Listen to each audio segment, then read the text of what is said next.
If you have blood pressure above 130/80, this is an urgent message that could save your life. A groundbreaking discovery.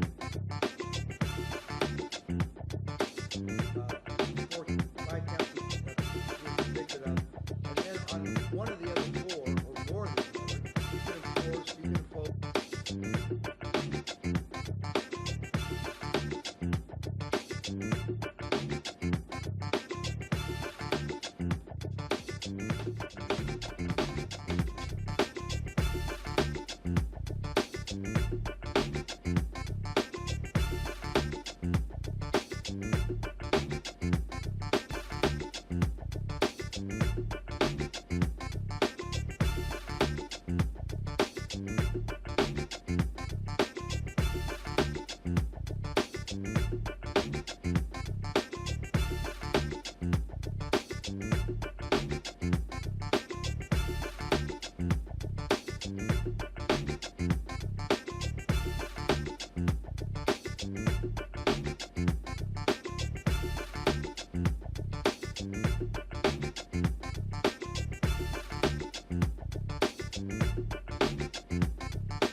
Support this man, Black Media. He makes sure that our stories are told.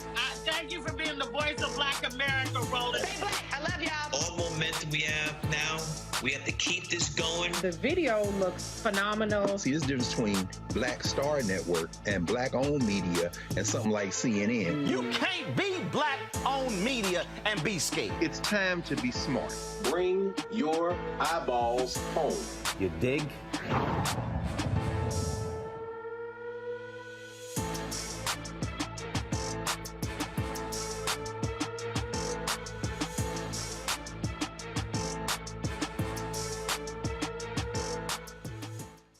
Today is Thursday, March 10th, 2022. Coming up on Roland Martin Unfiltered on the Black Star Network, we will go live to Chicago, where Jussie Smollett is awaiting sentencing after being found guilty of making up a crime in the Windy City. Also on today's show, folks, we'll continue to break down the truth about HBCU funding in the federal government. Why do Black media keep screwing this up? And why do people keep lying and making things up? You keep hearing about this $45 billion that was promised to HBCUs. It was not just to HBCUs. I will explain again for the people in the back who don't listen. ProPublica and other media outlets investigated what's being called Louisiana's harshest juvenile lockup facility. The Acadiana Center for Youth at St. Martinville is a high-security juvenile detention facility with no outside oversight, where teens were held in solitary confinement for weeks. One of ProPublica's reporters will tell us how the facility violated the state's policies. Two white men convicted of federal hate crimes in the Ahmaud Arbery case, they seek an acquittal because the murder happened on a private street. Really?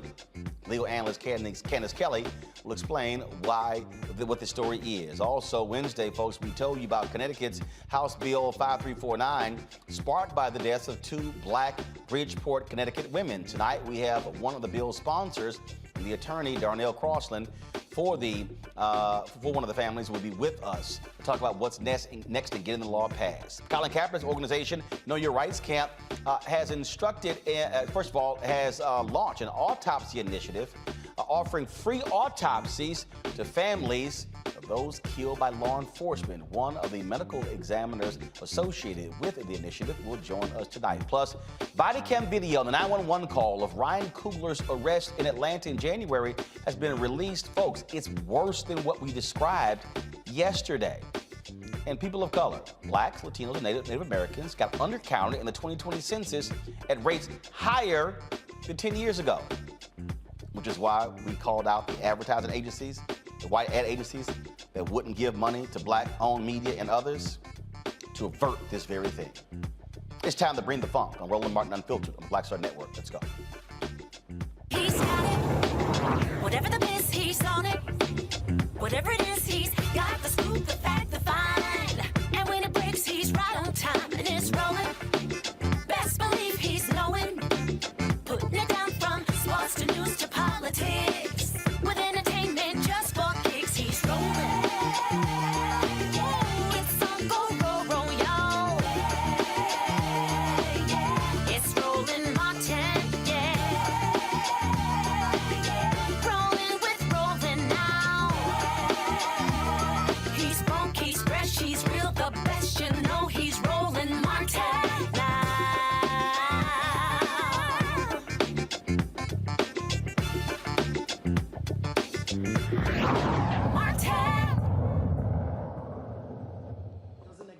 Folks, this is a live look in the Chicago courtroom where Jussie Smollett is awaiting sentencing in his case. It has been going on for several hours. A little bit earlier, his lawyers tried to get to overturn the conviction, stating that a variety of things, including double jeopardy, because it had previously been adjudicated. The judge rejected that, said he indeed got a fair sentence. Let's listen to what some of the lawyers are saying. Are before February 15, 2019. Why is that important? It's important because on February 15, 2019, the Oshundaya brothers, according to testimony, confessed allegedly to this incident. And that was the day detectives let them go and began the investigation on Mr. Smollett. So why do we now have charges, most of which are after 2/15?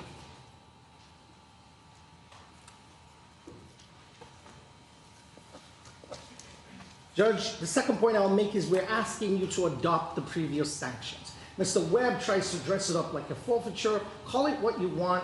Mr. Smollett was fined $10,000. Black Law's Dictionary, that's a fine. You can't punish a person twice. And I know you've denied the motion, that's fine, but that's not why I'm bringing it up. Because there's an Eighth Amendment issue here, cruel and unusual punishment. Punishment that is too severe. All right, folks, and again, they are presenting witnesses to testify to his character. They brought up, of course, his civil rights work. We're going to be monitoring this to see if a decision on the sentencing of Jussie Smollett happens while we are live. Let's now talk about this story out of Louisiana, folks. The Juvenile Correction Facility in Louisiana has been the subject of several investigations after prison officials reported mistreatment, abuse, and lack of education that came to light. Folks, the Acadiana Center for Youth at St. Martinville facility is a few hours from Baton Rouge and New Orleans.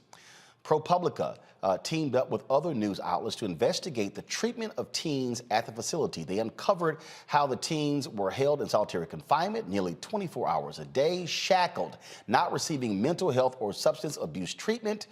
These teens, of course, screamed and banged on walls daily. An anonymous staff member provided a recording to ProPublica. Folks, I want to warn you, again, what you're about to hear is extremely disturbing.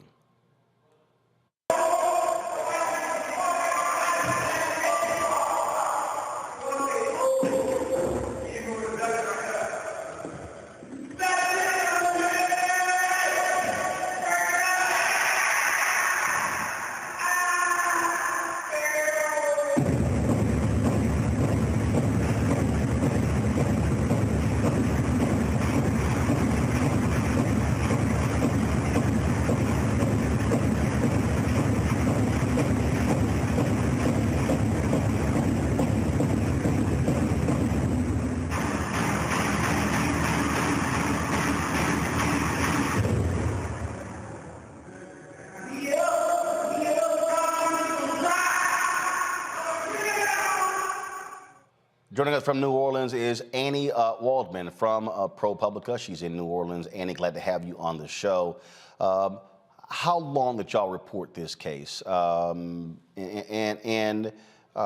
Just walk us through what else y'all discovered. Roland, thank you so much for having me on. So we actually spent the past 4 months looking at this story. And what we found was that over the past year or two, there's been a wave of violence and escapes at juvenile facilities across Louisiana. And state officials were trying to figure out some way to, handle it. And so what they did was that they quietly and somewhat secretly opened this new facility in a 24-cell jail where they could hold the most troubled teens in their care. But what they ended up doing was creating a powder keg. And you went over some of the details of what we found, but let me just read them back to you. Essentially, these kids were held in round-the-clock solitary confinement, 23, sometimes 24 hours a day, with little education, no substance abuse counseling, and very little programming. They were shackled with handcuffs and leg irons when they were let out to shower, and they were given all of their meals through a slot in their doors. At least 2 of the teens in this facility harmed themselves so badly that they required medical attention. Some of the kids destroyed beds and shattered light fixtures, acting out most likely due to this kind of treatment, and they used the metal shards from the lights to hack holes in the walls large enough for them to escape. On several occasions, the guards responded to these transgressions with violence. 3 slammed door hatches on teens' hands, 1 struck a boy with his knee, and he even fired pepper spray into a cell where a kid was there handcuffed, leaving a teen coughing and vomiting. We spoke with 2 teens in the facility who described the trauma of the isolation, saying that they were in their cells all day and that you can't even really think about it while you're in there, because if you do, it will make you sad. It will bring that trauma to the surface. We also spoke to a former employee who described kids just sitting in their cells with no beds, sometimes on a concrete floor with a state-issued green mattress, maybe a blanket, a sheet, but nothing else. No light, no nothing. And that's really kind of what we found when we started looking into this. I also want to note that what is so horrifying about this is that Black children are also overrepresented at every step in the criminal justice process, but at this facility, 80% of the kids are Black. We have a criminal justice system that over-criminalizes and over-polices and over-adultifies Black children from the moment of arrest until the moment of lockup. You'll also reported they were violating state policies. How so? So essentially, they're not supposed to use solitary confinement on kids for more than 12 hours a day. And these kids were sometimes being held in there for 23 hours at a time, sometimes even more than that. On top of that, kids are required to have an education, even in juvenile justice facilities, for at least 6 hours a day. We found that sometimes these kids didn't have any education at all for the first 3 months. And then after that, sometimes it was just worksheets once a day, once a week. I mean, it wasn't very much at all. Definitely not living up to state standards and also not up to federal law. What has been the response of Louisiana? First of all, we're talking about a state where they have had heinous treatment for decades when it comes to inmates. So what Louisiana has started to do is actually just last week, as we were reporting out this story, one of the state senators that we interviewed for our story, Royce Duplessis, he actually introduced a bill that would limit solitary confinement to only 4 hours, and there would be a lot more support and programming for kids while they were in the cells. They would be able to see mental health counselors. They would be in touch with their families. So really, it seems like it's a drastic difference from what is happening right now. That bill has just been introduced, and it's going to work its way through the Senate. We also heard from the governor, who said he was very concerned about the treatment of kids in the facility as well. How did they not know? It's a good question. So essentially what happened was that the Office for Juvenile Justice of the state, they wanted to find a way to deal with these kids that they, could not handle in the facilities very quickly. And so they put this together in a course of just a couple of months. It doesn't seem like they informed any of the juvenile judges about this. They didn't inform any of the parents that they were transferring their kids from these more rehabilitative dormitory-like settings into this very prison-like setting. They didn't inform the lawyers about this as well. So oftentimes the lawyers wouldn't even know where their kids were at. I mean, it's shocking the amount of secrecy, quote unquote, which is what advocates have called it, the state has kind of been operating under when they opened up this facility. So that's it? The governor expresses concern? That's it?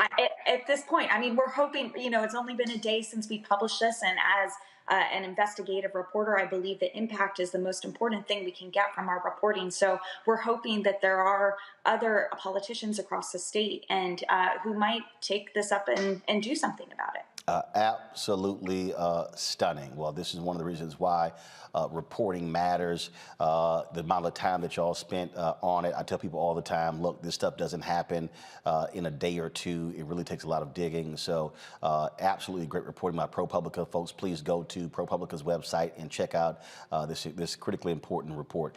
Annie, thanks a lot. Thank you so much. I'm going to bring in my panel right now, Dr. Larry Walker, Assistant Professor, University of Central Florida, Reese Colbert, founder of Black Women Views, Dr. Craig Carr, Department of Afro-American Studies at Howard University. Greg, I'm going to start with you. Louisiana, as I said, if people want to understand when we hear these stories about Guantanamo Bay, we hear these stories about how people are treated in prisons in Egypt, Iraq, Iran, other places. Yeah, I think you can put Louisiana in the same category. Well, yes, we should. In fact, we should put it there first. Typically, when the United States government is engaged in criminal behavior overseas, they will refer to the places they disappear human beings as black sites. I think that is absolutely incorrect. They should be called around the world and here in Louisiana, which prides itself, by some call itself the lockup capital of the world, white sites. This is a white site that was opened in last summer, and the Department of Education, as you said, as you were talking to her, wasn't even informed for months. And as she walked through it, as you know, we've all read the report, the educator they had on the ground was 84 years old, a retired educator who then said they couldn't come back because of health reasons, then passed away, and they haven't met anybody since. So, Roland, I think the last question you asked her was the salient question. What does the governor think? Now, we know yesterday John Bel Edwards vetoed the attempt by the White Nationalist Party to draw maps to put white nationalism in power in Louisiana for the next 10 years. And, of course, we're going to see that in the courts. The White Nationalist Party in Louisiana is 3 seats short of a supermajority in that state. They have no intention of reform. This is a battle that we're going to have to fight by doing exactly what you're doing, and it's leading the broadcast tonight for a reason. This has to be made public. Yeah. Absolutely shameful in this, Reese. Again, we're talking about this is juveniles. People need to understand, this is the same state where the case went all the way to the Supreme Court in terms of sentencing juveniles to life in prison.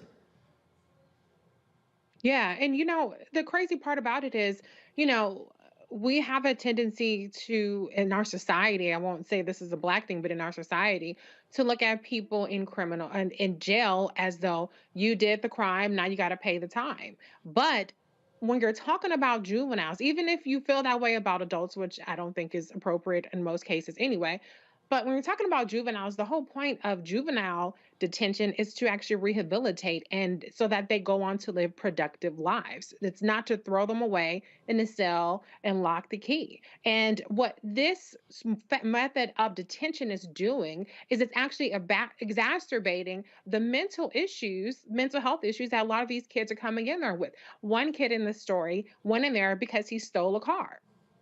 And so in bouncing around a bunch of different detention centers, he ended up in this place in solitary confinement. And so when you hear that gut-wrenching audio of these kids, yelling out, crying out, it's torture. And it's unnecessary. And yes, you can point to the way that they're lashing out violently. Of course they are, because they're being tortured. Anybody would respond in that way to get the hell out of those cruel and inhumane situations. And so, as you pointed out, and as Dr. Carr pointed out, Louisiana is a beast of its own, but we have to take a hard look at and demand better treatment for Black juveniles in particular, because however the rules are, they're always going to be applied most harshly to Black kids. A white kid on a joyride is not going to end up in solitary confinement for 23 hours a day. The key right there is torture, Larry. It's torture. American sanctioned torture. Yeah, Roland, I was just in Louisiana this past weekend. And listen to the audio, as a parent and as a Black male, because we know predominantly these young men, Black male young men. And it is about how Black people are dehumanized, right? So let's talk about a few stats. We know that Black children in pre-K through 12 settings are 3 to 5 times more likely to be suspended or expelled, right? We also know from research that Black children, when it comes to white children, they're more likely to seem to be old, right? I highlight those 2 data points because it once again has this concept, this idea about Black people, particularly Black children, being dehumanized. So it says a lot about a society in terms of how you treat your children, right? So you have children being confined to a jail cell for 23, 24 hours out of a day. There are those of us who can't even spend an hour in their office. So let alone you have people who are being constantly traumatized for each day, each week, each month in a cell with no light, possibly no bed. It's once again how we dehumanize Black people. And I tell you what, Roland, if our country is continuously dealing with this pattern of race-based violence, and you cannot expect, well, for certainly they don't expect to rehabilitate these young people, but you cannot treat humans like this. And once again, Black folks are consistently been treated like this throughout our nation's history. And let me all know something else, Roland, that's really important. I hope people don't think that Louisiana is the only place where this is happening, right? Because we hear stories like this periodically, right? If this wasn't reported, then it would continue to go. It would continue to happen. And then folks at the state level know this is happening. It's like this wasn't happening in isolation. And lastly, Brother Carr kind of talked about black sites, not using the word black sites, right? This is something out of some kind of spy novel, right? And once again, we talk about America, how we treat children and how we criticize other nations on human rights violations. But I'd say one thing, I see you, America. Indeed. That is exactly what we see, and it is unfortunate.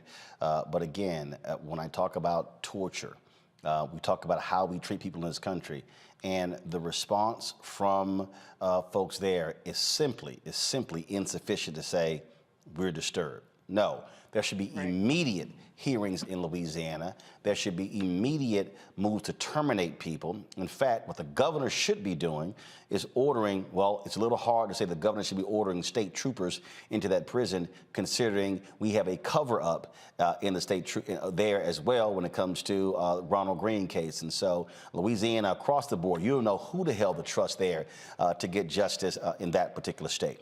Got to go to break. When we come back, we're going to talk about two of the white racists who killed Ahmaud Arbery. They're trying to appeal their sentence. We're also watching what happens in Chicago on the sentencing of Jussie Smollett. We'll also talk about HBCU funding and why do people consistently want to lie about the funding. We're going to give you the truth because we actually did what other people, so-called black media people, didn't do, is pick the damn phone up and double check and not rely on mainstream media's reporting. You're watching Roland Martin Unfiltered on the Black Star Network.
Don't you think it's time to get wealthy? I'm Deborah Owens, America's Wealth Coach, and my new show on the Black Star Network focuses on the things your financial advisor or bank isn't telling you. So watch Get Wealthy on the Black Star Network.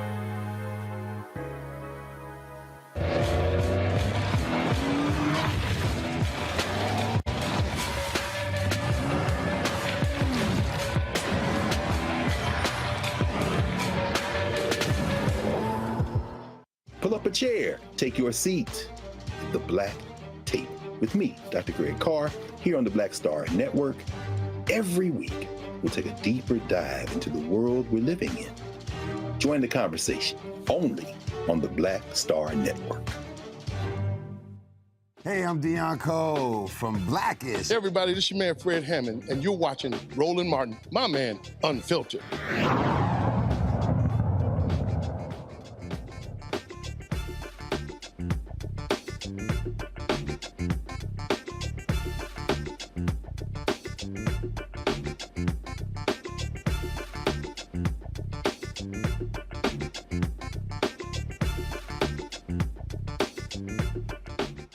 The father and son convicted of federal hate crimes connected to the death of Ahmaud Arbery. Yep, these white racists, they want their convictions thrown out. Yesterday, lawyers for Gregory and Travis McMichael filed for acquittals, claiming prosecution did not provide sufficient evidence for the conviction and the crime, quote, didn't happen on public streets. Really? Legal analyst Candace Kelly joins us right now. Candace, glad to have you on the show. So, explain this. What is this? What the hell is this? You know what? That's what everybody's asking. What exactly is this? You know, this is an argument that the defense attorneys are making just for father and son, not William Roddy Bryan, just for Gregory and Travis McMichael, saying that on these streets, they're saying that these streets were not actually federally or state-run streets.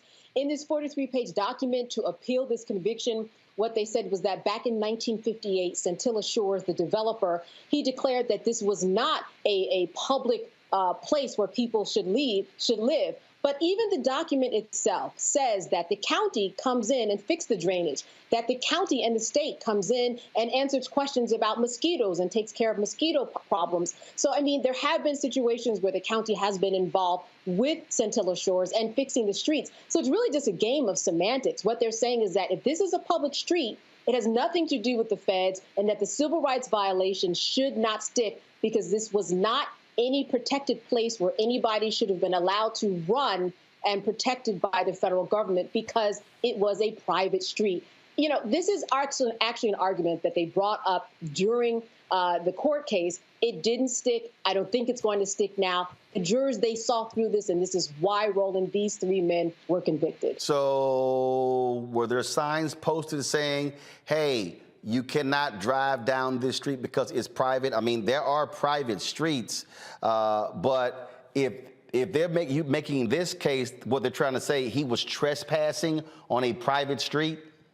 Exactly. They're saying that this was a private street, but there were no signs. There was nothing indicating in this neighborhood that this was private. And in fact, as I said, when there were problems, they would call the county, they would call the state. In essence, they would call the government. And it's the government who brought these charges, which is why none of it makes sense. All the things that you're indicating in terms of someone who lives in a property or in a neighborhood that is private, it is designated as so. It would have a gate. It would have a sign. The people would, in effect, know that this is what it was. It seems after all this was said and done, even the attorneys and the McMichaels didn't know that this was actually private property as they are claiming, because it is not. You might have one thing on paper. You might have the developer saying that I want this to be private. But if you are treating it like it's public and everybody recognizes it as it's public and the state is treating it as it's public and that it's coming to fix things and answer calls, it is public by default. Quite interesting there. While you're here, I got to ask you this here. We're following the Jussie Smollett case out of Chicago. And literally the sentencing hearing is still going on. I saw some of it earlier. And there was something that his lawyer said that I found to be quite interesting. They said that the case had been adjudicated, that the charges had been dropped. They had agreed to community service restitution. And then after this special prosecutor comes in to examine it, then they file literally the same sort of charges. They argued double jeopardy.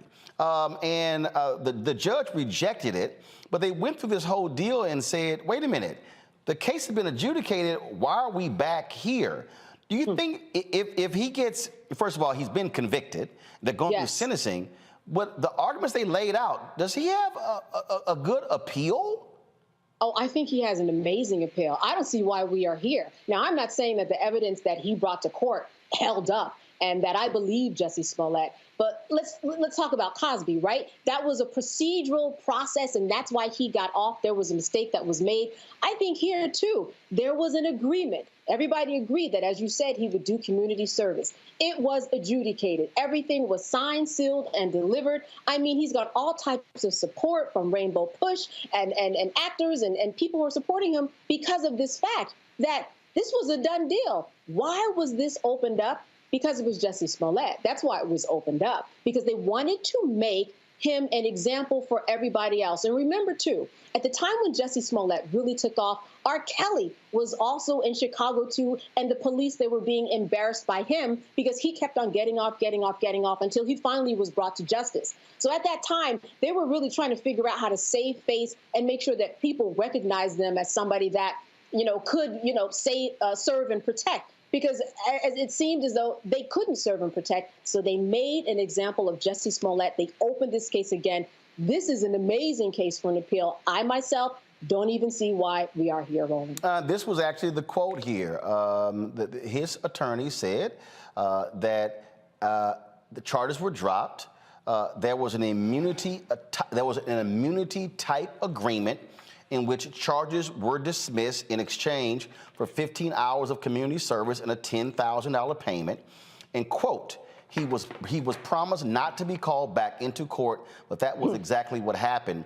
And not only do they want him to be sentenced to jail time, prosecutors now want him to repay $130,000.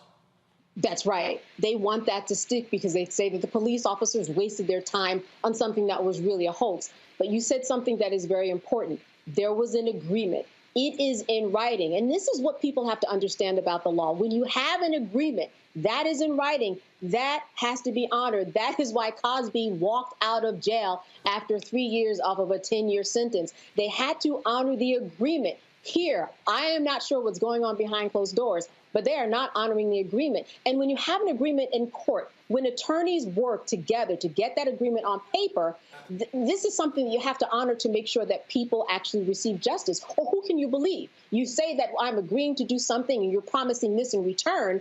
Why are you lying to me? And that's what's going on here. They have, in effect, lied to Jussie Smollett. You can't have that in the justice system. It won't work. And Candace, to your point, what a lot of people didn't realize, even in the Cosby case, the prosecutor struck the deal and said, I will only strike this deal if you testify in the deposition.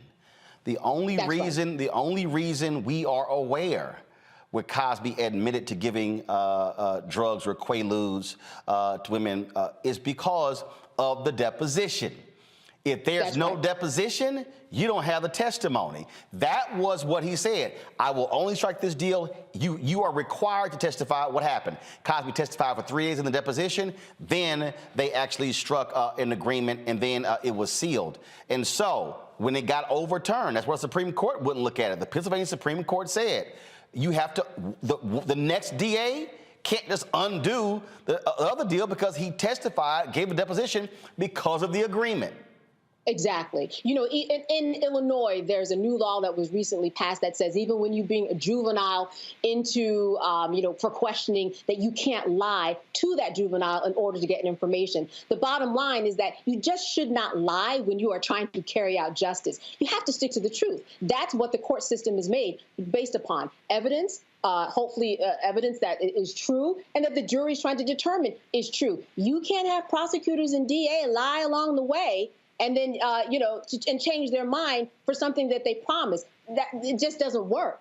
So this is why I think that Jussie Smollett certainly has a good case. Candace Kelly, we always appreciate you being on the show. Thanks a lot.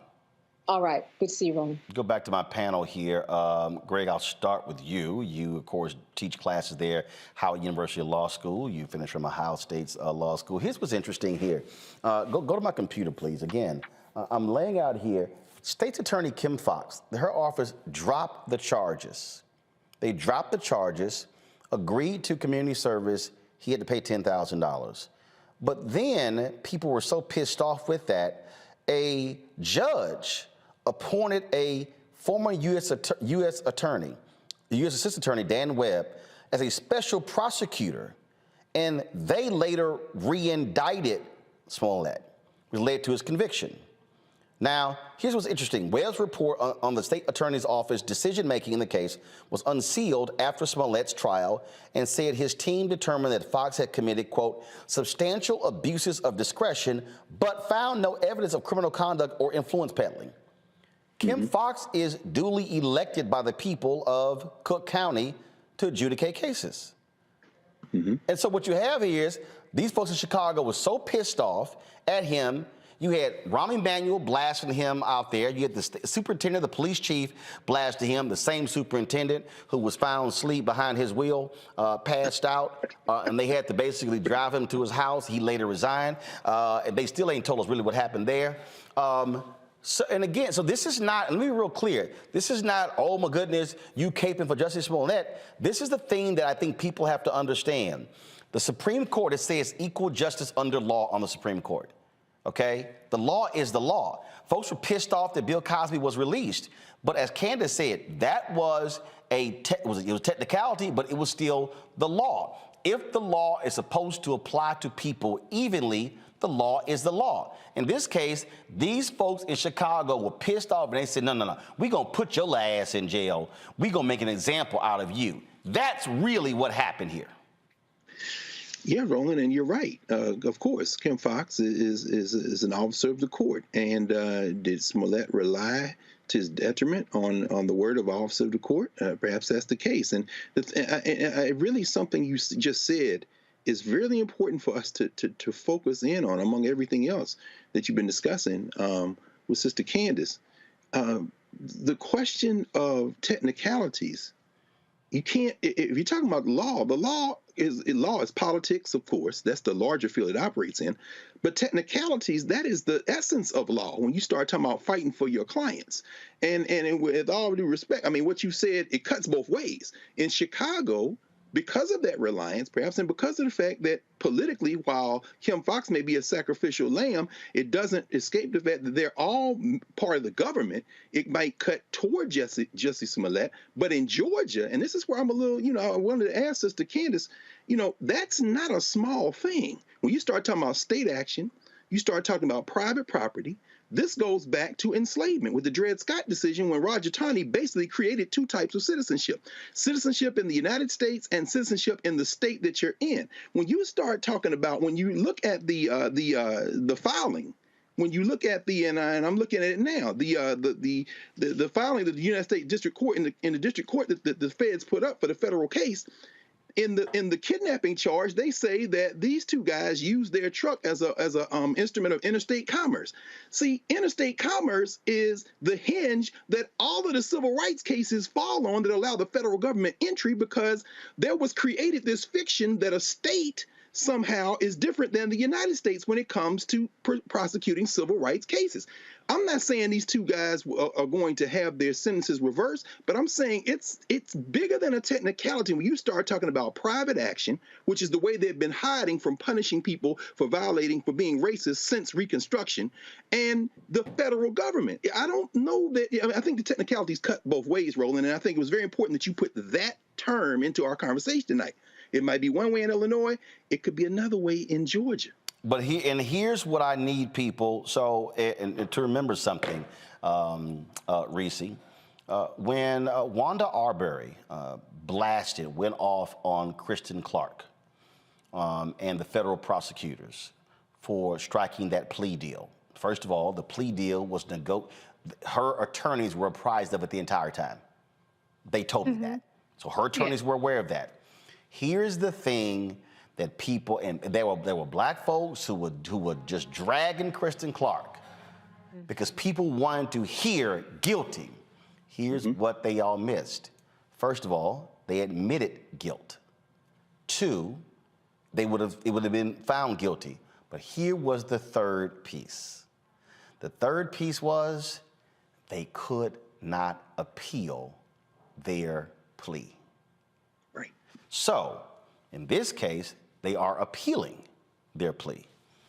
Not saying to be successful, it could very well fail. But the point is, what they did, but the part of the plea agreement was, you are going to serve 30 years after your state? And people are like, well, no, they should go to this. Because part of the deal with the Ahmaud Arbery, she wanted them to go to state prison first because that was considered to be more heinous than federal. But the difference was they could not appeal the sentence. That is important, an important distinction. Absolutely. And, you know, as Dr. Carr says, it cuts both ways. Do you want the moral victory of saying they were convicted, or do you want the moral victory of having their asses locked away for 30 years, no matter what, with no benefit of appeal, because they're even appealing their state charges? So, you know, that was her judgment call to make. Parents or, you know, families of the victims are empowered to reject or to want to fight against the plea deal, and that's what she did. But, you know, then this kind of prolongs the situation, and it does, I think, add anxiety to the fact that, you know, the technicalities, which is no small thing, as Dr. Carr pointed out, could reverse what appears to be accountability, at least for the moment. But on the other hand, technicality and politics go hand in hand. And so, in the same way that the politics didn't serve the technicalities for Jussie Smollett, the politics may not serve the technicalities for the McMichaels murderers. So we'll have to see how that plays out. But I think the bottom line that just strikes me, and I'm assuming we'll hear the verdict at some point this evening. It's already been 4 or 5 hours. This has been going on for what should really be a misdemeanor. You know, the thing that's just most striking to me as a former Chicago resident, talking about Kim Foxx. Kim Foxx came to be the state's attorney because of the Laquan McDonald cover-up with Jason Van Dyke. That's where the priorities of the Cook County voters are with. Stopping police brutality, stopping cops from getting out of a vehicle and shooting a Black person 17 damn times. That's where the priorities are, not with Jussie Smollett and whatever happened in this situation, whether you believe he made it up or not, whatever the situation may be. I don't think that that's where the priorities were. I was a Chicago resident at the time, and if I were still a Chicago resident, I would say move the hell on. We done been through a whole ass pandemic. We got a whole new president. There's a whole nother ass war going on overseas. And today in the city of Chicago, for 4 hours and counting now, they have been talking about this old ass washed up case that had already been adjudicated. It's ridiculous. Larry, it's a low-level felony. That's what it is. It's a low-level felony. And with Kim Foxx's office, before they said, this is why we plea bargain these things all the time. They said, these don't go to trial. That's right. Yeah, I mean, this is kind of reminiscent on money, power, respect, right? You know, I mean, if he wasn't a celebrity with power, we wouldn't be having this conversation. We wouldn't even know anything about this case, right? And, you know, obviously agreed to with, you know, the community service hours and to pay the fine. Like I said, we shouldn't be having this discussion. But, you know, Dr. Carr talked about, you know, being elected officials, but also talked about politics, right? And it's something that I know really well. But, you know, in terms of how when political figures or other people with a perceived power get involved in incidents that should have been resolved, obviously this was resolved months ago and was resolved. This, once again, bubbles back up, and here we are having this conversation again. You know, you talked about Kim Foxx being elected and coming and making a decision, you know, an agreement with the parties. And then here we are, you know, several months later dealing with this issue. And this is more like, you know, Roland, I know you talked about the last couple of weeks in terms of Hollywood, you know, these shows we talk about, Inside Edition, et cetera. We talk about TV shows that talk about these Hollywood stories, right? And they glamorize it. So this is more something that needs to be some kind of entertainment program. And once this, you know, I'm quite sure he'll appeal after the decision, but we really need to move on. Like I said, they're more important, you know, Reese talked about that, you know, Black people catching hell. There are a lot more important issues to deal with. But the fact that this issue is still lingering on, and I'm quite sure the residents of Illinois are and Cook County are ready to move on. But once again, this is like he sounds like he has a great opportunity and appeal. But like I said, you know, I'm certainly ready to move on when it comes to this issue. But also speaks to ideas of justice in America, in Georgia and then in Illinois. In Georgia, initially those individuals were responsible for murder weren't even arrested. Right. And here we are months later dealing with the same issue in Illinois over a low level crime that was committed. And like I said, this idea of justice and a sense of duality we have in America. Indeed. All right, folks, got to go to a break. When we come back on Roland Martin Unfiltered, Vice President Kamala Harris is in Poland. We'll show you what she had to say today. Also, we'll talk HBCU funding as well as efforts to change a law in Connecticut that notifies family members when one of their loved ones has passed away. You're watching Roland Martin Unfiltered right here on the Black Star Network. Don't forget to download the Black Star Network app. We want to get to 50,000 downloads. Apple phone, Android phone, Apple TV, Android TV, Roku, Amazon Fire, Xbox One, Samsung Smart TV. Also, please join our Bring the Funk fan club. Every dollar you give that goes to support our show makes it possible for us to do what we do. We want to thank so many of you who have contributed to our show, joining our fan club. Our goal, of course, is to get 20,000 of our fans contributing at least $50 each. That's $4.19 a month, 13 cents a day. And I had somebody on my Instagram account who said that I had a wrong business model. I told the dear brother, I said, well, because he said you should be going to a subscription model. I said, brother, not everybody can pay a monthly subscription. So the reason I purposely did this is because there are people who have supported us. I'm looking at right now people who have, I'm looking on here. And so you take, for instance, April Wright gave us $50 on Zelle. Gail Newcomb, $50 on Zelle. Tracy Ann Miller, $50 on Zelle. But Tanya Murphy gave us $5. Here's the deal. Benjamin Walker gave $50. Warren Smith gave $150. Anthony Hegler gave $5. Andre Morgan gave $10. Frank Steed gave $25. Joanne Turner gave $100. Denise Miller gave $25. Karen Monique gave $5. Sally Cameron gave $10. LaSonia Michelle gave $10. Lakita gave $50. Pamela Johnson gave $50. Rudolph Blake Banks gave $50. Cirillo Paulo gave $10. The reason we do that, folks, because some of our people can't give $50 or $100 or $200. If I charge people $5 a month for a subscription, that's $60 a year. What if that person says, man, I want to support you, all I got is $5. Let me put $5 on it. That's why we do this. And that's why I purposely chose not to go to a subscription model. So don't think for a second I'm not aware of the model. I purposely did it because there's some of our people, all they got is $1. But they said, my dollar matters. And so Cash App, $RM Unfiltered. PayPal is R Martin Unfiltered.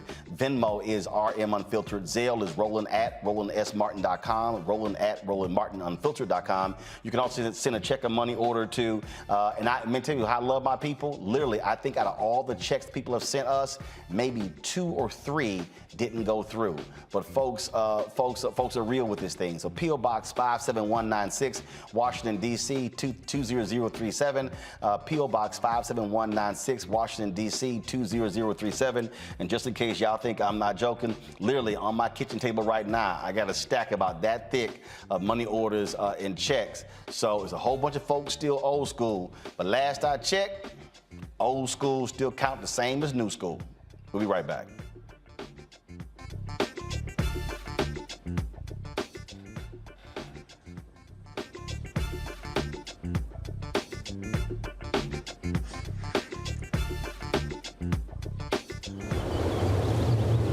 Look at y'all with the shot.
Put 10 in here? 10, and you don't come out till you die. And you eat him, you hoop 10. Oh my God.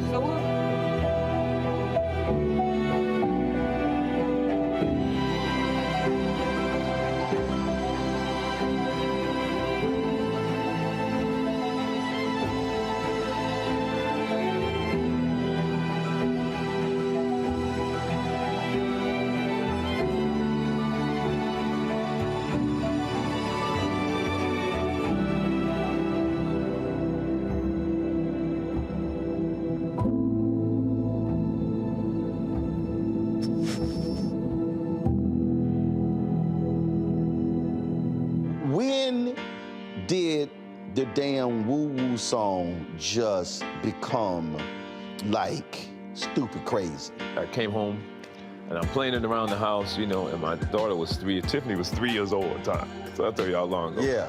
And she kept walking by singing woo-woo. And she said, Dad, I love that woo-woo song. And I'm like, you can barely talk. That's not the woo-woo song. It's called You Should Be Mine. No, it's the woo-woo song. I called the songwriter and I said, my daughter said, this is the woo-woo song. And they said, well, maybe she's right. So they kind of named it the You Should Be Mine, but in parentheses, right, called the woo-woo song, right? Wow. So the record company went out in the street with microphones in the city and had people sing woo-woo-woo. And people were going crazy over just singing, can you woo-woo-woo? And that song just blew up. And from then, now people call me the woo-woo man. I'm like the woo-woo man, exactly.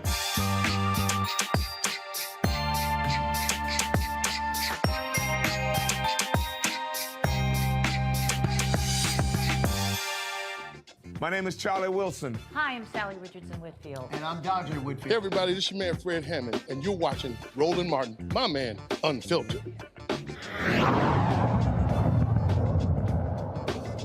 Wednesday, we told you about Connecticut's Judiciary Committee hearing for HB 5349. The deaths of 2 black women sparked the bill. Of course, we're talking about Lauren Smith Fields and Brenda Lee Rawls. They died on December 12, 2021.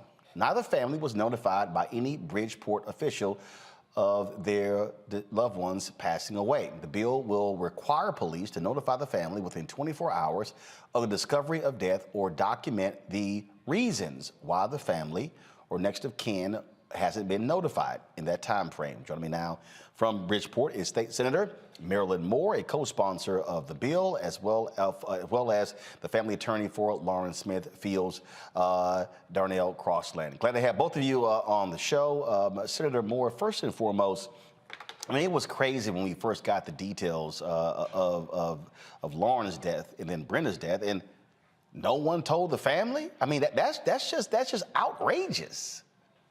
Not only is it outrageous, it's shoddy police work, incompetence, and insensitive. And what it still amazes me that the officers in Bridgeport act as if, okay, fine, no big deal. I mean, days gone by, people worrying about their loved one. Well, you need to know the history of Bridgeport, that so much of this is commonplace here. Disregard for Black lives, brown lives, the police disregard for following the law. This law that they've put in place in House Bill 5349, it's common sense that when someone dies, you would notify the family. It doesn't take a degree. It doesn't take any special education. It just takes common sense and a love of the people and concern for people. What the bill does is added some clause to it and put a penalty that if they don't do it, they could lose the certification. So we have a police chief who's just got out of jail for cheating on a test. We now have a police chief that's been assigned that's not qualified, and low morale in the police department. So it's a bigger problem. But when you bring it down to Senator Moore, hold tight 1 second. I need to go live to Chicago for the sentencing of Jussie Smollett. Let's go live to the courtroom. Any sentencing judge could do to you that can compare to the damage you've already caused to yourself. So who is Jussie Smollett? Who are you? And how, out of all people in the world, did you get to be here, sitting in the courtroom in Chicago at a sentencing hearing, convicted of faking, hoaxing, racial and homophobic hate crimes? How in the world did this happen?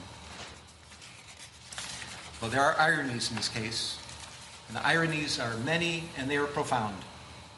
And I'm talking about the testimony I heard under oath from Mr. Smollett, corroborated in large part by the pre-sentence investigation. Mr. Smollett chose to take the witness stand, which of course is his right. He took an oath and he got on the witness stand, and the first thing he did was to introduce himself to the jury. He wanted the jury to know who he was, where he came from, what he was about. And I heard it on the witness stand, and I heard it corroborated today by the witnesses that came and testified on his behalf. There's no question, Mr. Smollett was born into a mixed-race family. His mom is an African-American woman. His dad was a white Jewish man. There were 6 siblings. And if you can say anything about this family, and we're talking about a very, very tight-knit family, a village that was always in sync with each other, that cared about each other, was completely, wholly supportive of each other, you know that this family knew about matters about social justice more than anything else. That's what the family stood for. It is part of the fabric of their existence. I know that Jussie Smollett grew up knowing to be sensitive to matters about racial discrimination, any kind of discrimination, any kind of social injustice. And as a matter of fact, I'm learning more about it as we're going on in the letters I've been receiving and the testimony I've heard today. He's been doing this all his life. He doesn't just talk the talk, he's walking the walk. He's out there, he's advocating, he's involved in the community. He cares deeply about social justice issues. And for you now to sit here, convicted of hoaxing hate crimes, racial hate crimes, and homophobic hate crimes, the hypocrisy is just astounding. I don't know where to begin. I'll remember one thing that will always stick in my mind, and I've been involved in so many trials over the years, but something happened in this trial that it was remarkable, and it talks about your sensitivity to issues of social justice. You're on the witness stand. You're being cross-examined. Your liberty is at stake. It is your criminal trial. Mr. Webb is winding through some things on cross-examination, and he's going through some social media communications, and whether it was Instagram or chat or text, a little quibbling about that, that doesn't matter. But Mr. Webb found a line that he wanted to confront you with, and he said, "Didn't you say," and he used a word starting with the letter N, "meet me at this place at this time," and I'm paraphrasing. And rather than just answer the question, which is what a witness is supposed to do and expected to do in their criminal trial, you stopped the proceedings. You said, "Mr. Webb, out of respect for all the African American people in this courtroom, you should not be using that word." And I was amazed, but it showed, and I'm not talking about the parrying and the gamesmanship that may go on between a prosecutor and a witness on the stand. That's not why I'm telling this, recalling this event. But what I'm talking about is how sensitive you were to any kind of slight, that anybody, if the wrong words come out of somebody else's mouth, you're going to get up and speak up and complain about it. And make sure that they know that they're not behaving the way you're supposed to behave. So you know better than anybody else that these are serious matters. They're serious to you. They're clearly serious to you and as your whole family. And for you to be here now, convicted of these hate crimes, it's just astonishing. Faking hate crimes. So why did this happen? That's a good question. I think that's the question on everybody's mind. There's some conjecture you did it for the money. Frankly, I do not believe that you did it for the money. You were making, the evidence showed, close to $2 million a year when this happened. I don't think money motivated you at all.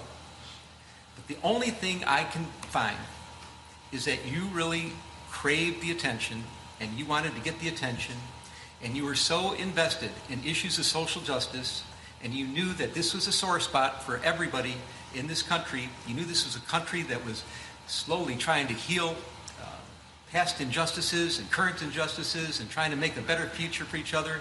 And it was a hard road. And you took some scabs off some healing wounds and you ripped them apart for one reason. You wanted to make yourself more famous. And for a while it worked. Everybody was talking about you. The lights are on you. You were actually throwing a national pity party for yourself. And why would you do such a thing? Why would you, I understand, you crave the attention so much, but why would you betray something like social justice issues, which you care so much about? And the only thing I could conclude is that, and I acknowledge, there are wonderful sides to you. There are very giving and charitable and loving sides to you, but you have another side of you that is profoundly arrogant and selfish and narcissistic. That's the only thing that can be concluded. And that bad side of you came out during the course of all these events. Let me talk about hate crimes for a minute. I've been a criminal judge for many years, and I've heard many victims of crimes testify in front of me.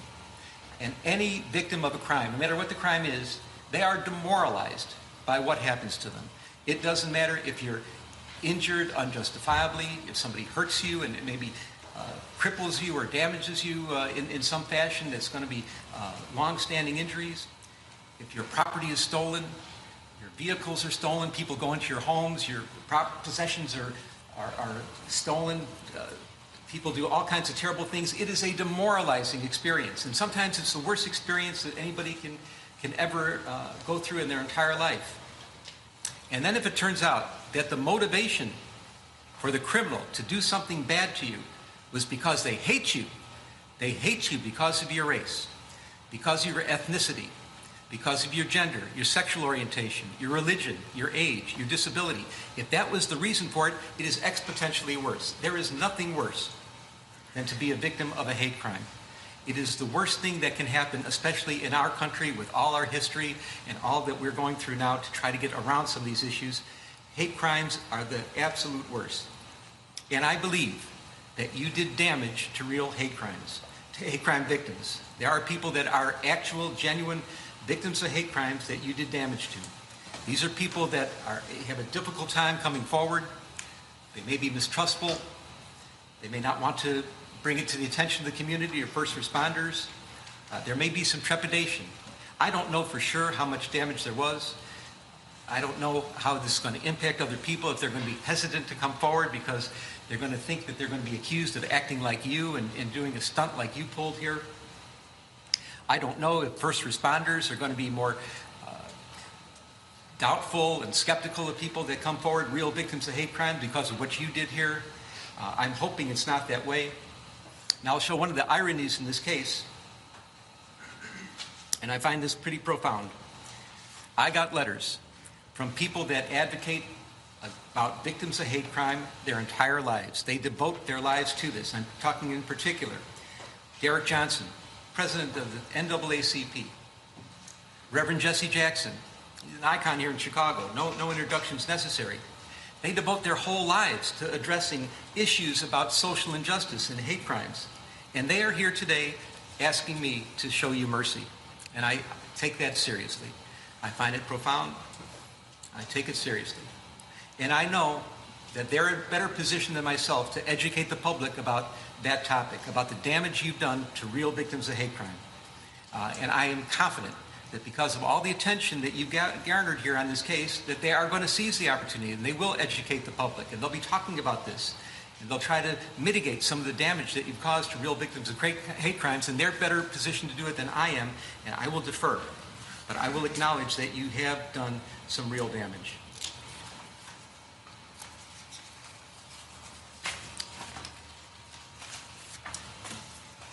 I want to talk about your premeditation. Again, I've been a criminal judge for many years, and I know that people end up where you are right now, awaiting sentencing on their criminal trial. And how did they get to court? How did that happen? There's some people that wake up in the morning, they have no intention of doing anything wrong. They're not looking to do anything criminal. That's the last thing on their mind. But there are crimes of impulse that happen. Road rage, a barroom fight, bumping into somebody, words are exchanged that somebody finds insulting, and sometimes weapons are available, and the results can be horrific, and they can be permanent. And people are sitting here and they're wondering themselves, how did I get here? I wasn't looking for trouble, but trouble just seemed to find them, and crimes and impulse. And when I'm saying that I have to put the person and the crime together and try to mix them and understand who it is that committed this crime within the sentencing range, and that's part of my job to do, I consider how the person got here. So, but this is not a crime of impulse. There are also crimes of opportunity. Walking down the street and somebody they left the keys in the car with the motor running, and they take the car. Or they're in the department store and they see someone put the credit card on this side and they go to adjust their baggage on the other side and grab the credit card. Those are crimes of opportunity. They didn't wake up thinking they're going to commit a crime, but something just looked too tempting to them. They use very bad judgment, and then they get in trouble, they get caught, and here they are. But then there are crimes of premeditation. Mr. Smollett, that's what you are all about here, crime of premeditation. You did wake up in the morning thinking you were going to do something bad and something wrong. And I know more today about this than I ever did before, that there are some wonderful things about you. And I know how people, they cherish you, and they cherish your relationships, and they cherish the good works that you've done. And they love you sincerely and deeply. And they're not faking, they're not lying when they talk to me about their feelings about you and the good things that you've done. But you had that dark side, and this is what happened here.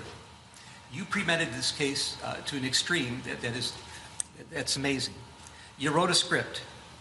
The script involved words. You're going to encounter me on the street, yell out empire, N-word, F-word. You're going to hit me. You're going to beat me up. You're going to put bleach on me. You're going to put a noose around my neck. That's a script that you wrote. Now, it's not a good script, especially for Streeterville in Chicago. It's questionable, but it's a script that you wrote. You picked out the actors. You chose the Oceandero brothers. And why did you do that? Because you knew them. You trusted them. They idolized you. You're an established actor in a serious television production of Empire. They were kind of hangers on there. They're trying to get jobs as extras, maybe a little speaking part here and there, but you were mentoring them. You were helping them.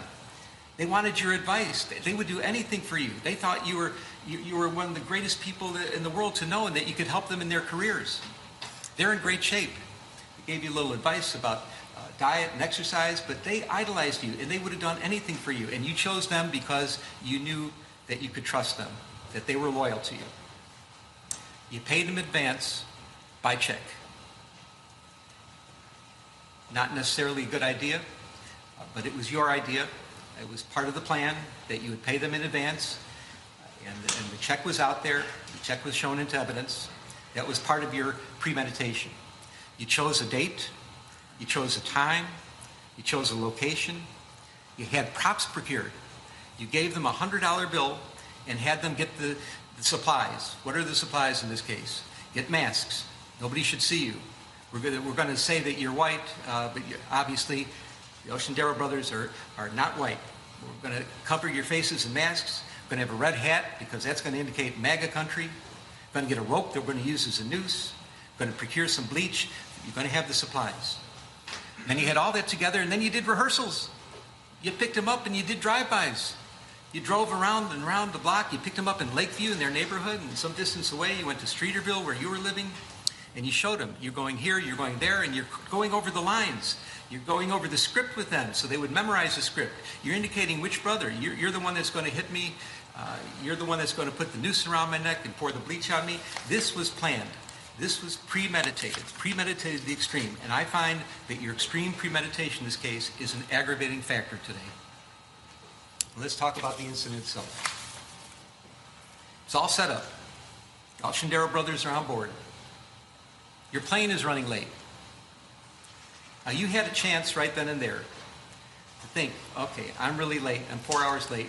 This can't go down. It's freezing in Chicago. We're on the verge of a polar vortex. You might have just thought about it and said, you know, maybe it's not in the cards. Maybe the karma's wrong. I shouldn't be doing this. But no. You double down. You start communicating with the brothers through social media. Now, whether it was by texts or chats or Instagram, public or private, one way or another, you kept in touch with them. And there was some quibbling about the specifics about how you kept in touch with them, but they knew what time you were coming in, and now the time is pushed back to 2 o'clock in the morning in the freezing cold weather. It's double digits below zero at 2 o'clock in the morning.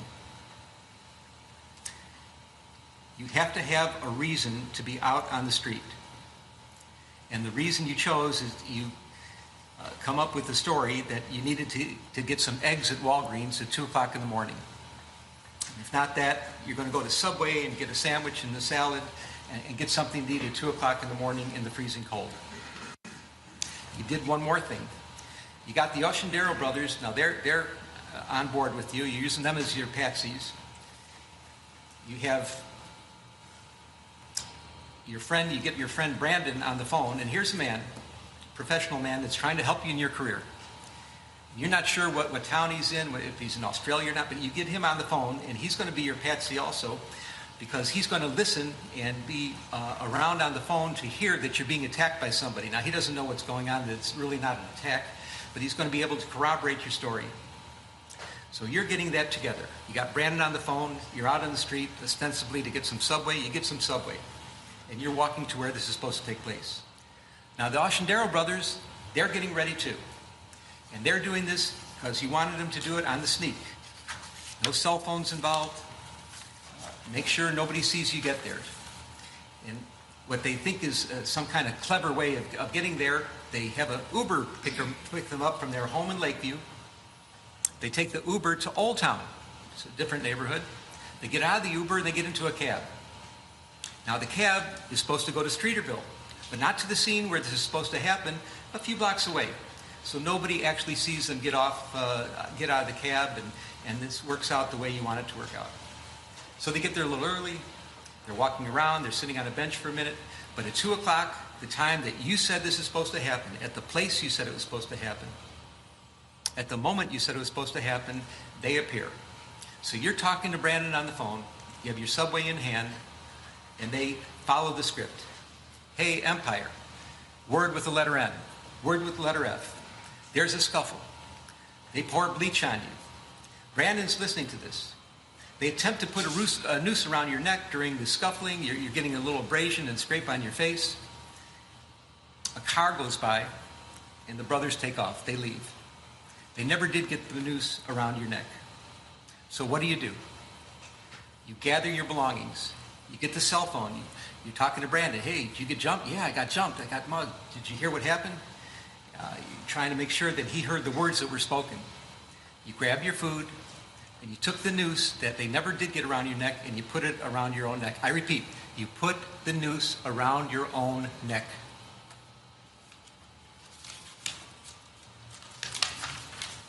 You go home. Video footage shows that when you walk into your residence, you have this noose dangling loosely around your neck. You go into your apartment, the police are called, the police arrive. The first officer on the scene is Chicago Police Officer Mohammed Beg, in full uniform, the first responder of the first responders. His body cam is on. He sees you. And now he sees that that noose is around your neck, but it's not the way that you walked into the house. Now the noose is up at your throat. You've maneuvered the noose, and you've made it look worse than it was. This is part of your plan. Officer Beg asks a simple question: what happened? And then you start to lie. And you haven't stopped lying ever since. You've been lying and lying and lying about this case, and that's why you're here today. You want to fake an incident on the street, try to get some attention at work, try to have somebody else feel sorry for you. That would never have got you here. The problem was you lied to the police, and you caused all kinds of consternation. You caused a major investigation to take place, which got many people involved and caused great stress throughout the city and throughout the entire community here, and that's the problem. That's why you're here now. Those were the crimes you're convicted of. Not the shenanigans out there, but the lying about it, making it up, and that's why we're here now. You repeated your lies at the hospital.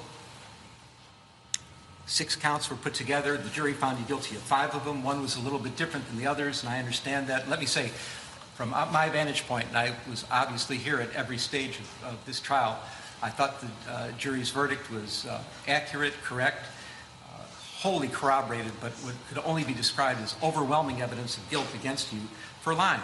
That's the crime you're here for, lying to the police. Well, Officer Beg took this very seriously. He said, that's a horrible thing that happened. And he started the process of a police investigation. Detectives got involved. You ended up at the hospital. All things were starting to happen, and this word got out. And you're not just any person. You have a little bit of celebrity about you. You were known in some circles as a very competent actor, a really good actor in a very serious television production called Empire, and people knew about this. And because you're a celebrity, and because you've been so active in all these social justice causes, and this is what is so unbelievable about this case, that you of all people are here convicted of hoaxing hate crimes. You who know better, who are out there in the world trying to be something for the good in social justice causes, that you ended up here right now like this. It's crazy. But you know people in high places, elected public officials. They reacted. You knew mainstream journalists. They reacted. You became the first page, your front page news. You're talked about in the halls of Congress. People are talking about making laws to prevent what happened to you to happen to anybody else. People on mainstream media are decrying what happened. What kind of country is this? How could they do this to Jussie? We know Jussie. He's such a gentle guy. He's the guy that was described to me by all the family and friends that I heard from today. And I believe that Jussie exists. But you use them as your patsies too. They were giving you the national pity party you wanted. They're putting you on the front page. All the attention is on you. People talk about social injustice. Your name was coming up first, which is exactly what you wanted. But you used them. If anything, people in those positions, elected public officials, mainstream journalists, their credibility is everything to them. And you didn't care that you might be damaging it. You did damage to them because, again, there's a side of you that has this arrogance and selfishness and narcissism that's just disgraceful. Your plan worked, of course, until it didn't. We're in Chicago. You lived here for 5 years, working on the Empire Show. And you have to know, as well as anybody that lives in Chicago, that Chicagoans, they love their city. They're fiercely loyal to the city. And believe me, Chicagoans know we don't all agree with each other on a lot. There are all kinds of disagreements on what our city should be, what the vision should be for the future. There's even disagreements about what our past was like. But despite all the disagreements and all the things that are not right with Chicago, it's sweet home to Chicago, to the Chicagoans. Chicagoans are fiercely loyal to their city. But Chicagoans have one thing in common that they agree on, that there's no misunderstandings. Everybody's on the same page. And that page is crime is a problem. It is a major problem. Nobody disagrees. And we know that police resources, they are valuable. They're limited. Detective resources are precious. And they cannot be squandered. And what you did, because you were selfishly, arrogantly, and narcissistically bringing attention to yourself, it's the only reason you could have been doing such a crazy thing that you did, was you took away a lot of resources from other places, from other real victims of real crimes. You used up the police resources for your own benefit, and that's a big problem here. What you did is you created what we call around here a heater. What's a heater? A heater is a case that when it's reported to the public conscience is shocked to such an extreme that the public is demanding that the police solve this crime here, right now, right here, right now. Everything else has to take second place. The heater has to be addressed. And you created a heater. And boy, did they put on an investigation. And I know that I've been listening to Chicago police officers and listening about police investigations for many years. It's certainly not a perfect police department. It's perhaps unfairly maligned in some respects as well. I'll match the homicide detectives here against any in the country for their competence and thoroughness. Not a question about that. But what they did in this case is extraordinary. I have never seen, even in some murder cases, the amount of police work that went into this investigation. You did exactly what you didn't want to happen. They put so many police resources into this. When I say what you didn't want to happen is you never wanted this case solved. You thought that somehow you'd be able to skate by and nobody would ever know what really happened here, and you're going to walk away from this, and it didn't go down like that at all, of course. So they solved the case. And what happened? Turns out that you're not a victim of a hate crime. You're not a victim of a racial hate crime. You're not a victim of a homophobic hate crime. You're just a charlatan pretending to be a victim of a hate crime. And that's shameful, especially from the family you got brought up with your family values. It's so sad. The damage you've done to yourself is way beyond anything else that can happen to you from me or any other judge that would be sentencing you in this criminal case. You are now a permanently convicted felon.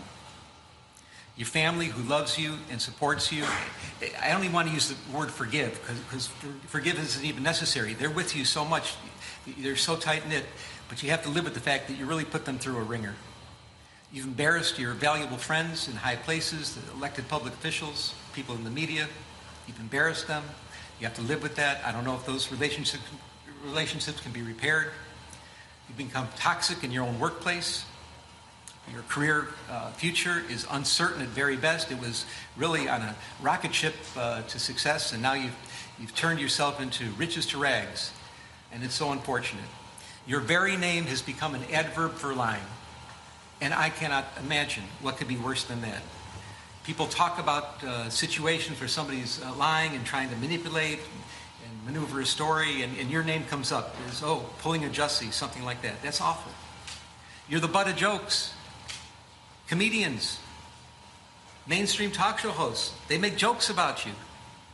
They do sketches about you. I can't imagine anything worse than that. Now, this is all self-inflicted. These are things you did to yourself. This is self-damage. Well, some people may think that what you did is funny, and that there's some room for humor or jokes about it. But I assure you, this court does not.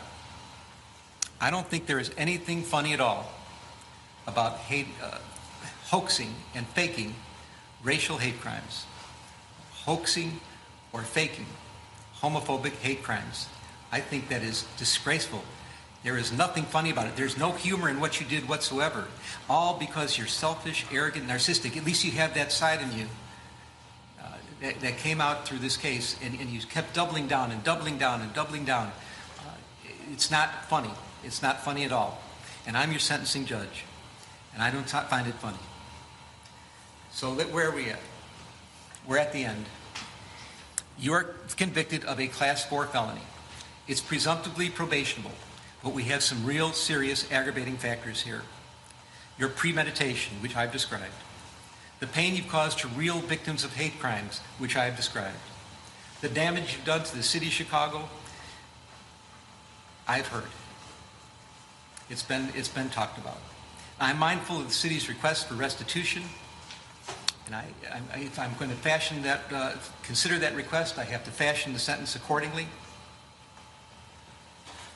And above all, the capper of all cappers, your performance on the witness stand.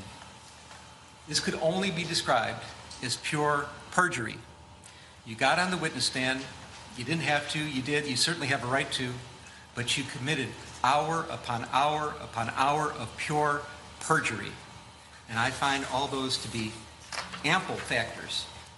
If this court were to decide that the things you did, that any kind of probationary sentence would deprecate the seriousness of the offense and you need to go to the penitentiary, the record is clear and it would support it. But I'm looking at everything in its totality. And I agree.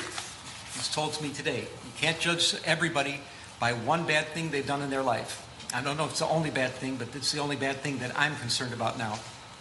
And that you do have quite a record of real community service and quite a record of attaching with people. There is a lot of mitigation in this case as well. And I'm mindful of the pleas of mercy, particularly from people that are in the arena of dealing with social justice issues, that are fighting, seriously fighting, not playing around, not doing games like you were doing, but seriously fighting for matters involving hate crimes of all sorts. And they're asking you for mercy as well. So I'm trying to consider who you are as a person, how you got here, how somehow you strayed away from your family values, you let that dark, narcissistic, selfish, and arrogant side come out, and you persisted with it for years on this case. I'm fashioning the following sentence, and here's your sentence. I'm sentencing you to 30 months felony probation, and the probation is going to be to this court. You're going to be allowed to travel wherever you want. You do not have to live in the state of Illinois. You can report by phone. I know that if you're going to try to make a living and do some of the things you do, you may have to go to other places, New York and Los Angeles. You can do those things. You will pay restitution to the city of Chicago in the amount of $120,106. You are fined $25,000, which is the maximum fine. And you will spend the first 150 days of your sentence in the Cook County Jail. And that will start today, right here, right now. Mr. Smollett, though the jury found you guilty and I've sentenced you as I have, you have the right to appeal the findings and rulings of the court or ask your sentence be modified. To do those things, you need to file a notice of appeal in writing within 30 days. You may also file a motion to modify your sentence, which would have to be filed in writing within 30 days. Anything not stated in those filings are waived for purposes of appeal. You cannot afford lawyers or transcripts. They would be provided free of charge. Do you have any questions? No, I would just like to say to Your Honor that I am not suicidal. That's what I would like to say. Okay. I am not suicidal. Okay. I am not suicidal. I am innocent, and I am not suicidal. If I did this, then it means that I stuck my fist in the fears of Black Americans in this country for over 400 years and the fears of the LGBTQ community. Your Honor, I respect you and I respect the jury, but I did not do this. And I am not suicidal. And if anything happens to me when I go in there, I did not do it to myself. And you must all know that. I respect you, Your Honor. I respect your decision. Jail time, I am not suicidal. Okay. Mr. Uche, let me inquire, are there any post-sentencing motions you care to present right now? Yes, Judge. Yes, Ms. Widow. The defense would wish to present a motion to reconsider sentence and file it in stanter. All right. It is timely filed. Thank you, Judge. And let me say, I've obviously considered the sentence at great length. It's timely filed, so it's preserved for purposes of appeal. Motion to reconsider sentence is respectfully denied. And is there another, one second, Randy. Anything else? Just a second. Is there going to be a notice of appeal filed? Yes, Judge. We filed a notice of appeal. We're going to be emailing to the clerk right now, to the office. You're doing it in stanter? And are you going to be handling the appeal? Judge, as of now, yes. Well, you have to commit to handling the appeal for the appellate court. Okay. All right. Notice of appeal may be filed. Charlotte, now I need the prosecutors to work with Charlotte, the probation officer, to work out probation specifications with the conditions I just explained. 150 days in the county jail, the restitution, the fines. Oh, and also statutory DNA and costs are ordered as well. That's statutory. So you have to fill out the probation specifications. And I'm going to get somebody to help you do that, but we need to get that done in stanter. Anything else today? Yes. Your Honor, if I may, in light of the notice of appeal, we would ask that you suspend the jail sentence in light of the in stanter filing of the notice of appeal. Did I do what? Suspend the jail sentence in light of the notice of filing of appeal. That will be respectfully denied. Your Honor. Yes, Mark. Mr. Lewis. If it can be stayed in light of our notice of appeal. No, I'm not staying. No. The wheels of justice turn slowly, and sometimes the hammer of justice has to fall, and it's falling right here, right now. I'm not staying this. This happens right here, right now. Okay. Charlotte? I know you said this that Jussie Smollett is going to do. Yeah, I'll talk to you about it. I'll give you this. Okay. All right. Any other matters to come before the court today? All right. Defendants remanded to the custody of sheriff. Court is adjourned. I am not suicidal. Stop locking up our black. I am not suicidal, and I am innocent. I could have said that I was guilty a long time ago.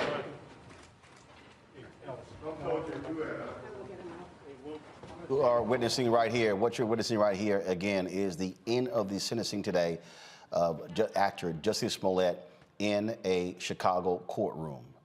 The judge announced that Jussie Smollett will be getting 30 months probation, but he said the first 150 days will be spent in the Cook County Jail. What you heard there was Smollett. What you're seeing right now is Smollett's family. You see his sister, his brother. You see the woman on the right with the gray hair. That is Jussie's mother. They were all in the courtroom today. Clearly, this family is shocked and stunned. He's already convicted of a low-level, you heard the judge say, class 4 felony, a low-level felony. He was already found guilty. But for him to be going to jail for 150 days, that is what is shocking to a number of people. I know we were talking about the Connecticut case. I do want to bring in attorney Darnell Crossland. He was here to discuss the Bridgeport case. We are going to go back to that. But Darnell, as a lawyer, I certainly want to get your perspective. This judge blasted Jussie, lashed out at him. You listened to what this judge he said a number of things to him in that long read up there. He said, give me 1 second, you're a charlatan. You're now a permanently convicted felon. Your very name has become an adverb for lying. You're the butt of jokes. Yeah, I'm shocked. I'm stunned. I was 2 years in the Bronx prosecutor's office, 17 years in private practice. And listening to this sentence, he clearly stated that there was a lot of mitigators here, and we know that people need to be incarcerated for a danger to the community. And it should be always a balance between punishment, rehabilitation, and deterrence. And I just didn't see any need for incarceration here. He's obviously committed to community service. There are so many people that spoke on his behalf. And I just think that putting this man in prison doesn't serve us at all. And I'm shocked. I'm almost in tears, not excusing any behavior, but it just didn't serve the ends of justice to me, that sentence. Great Carr, I want to go to you. You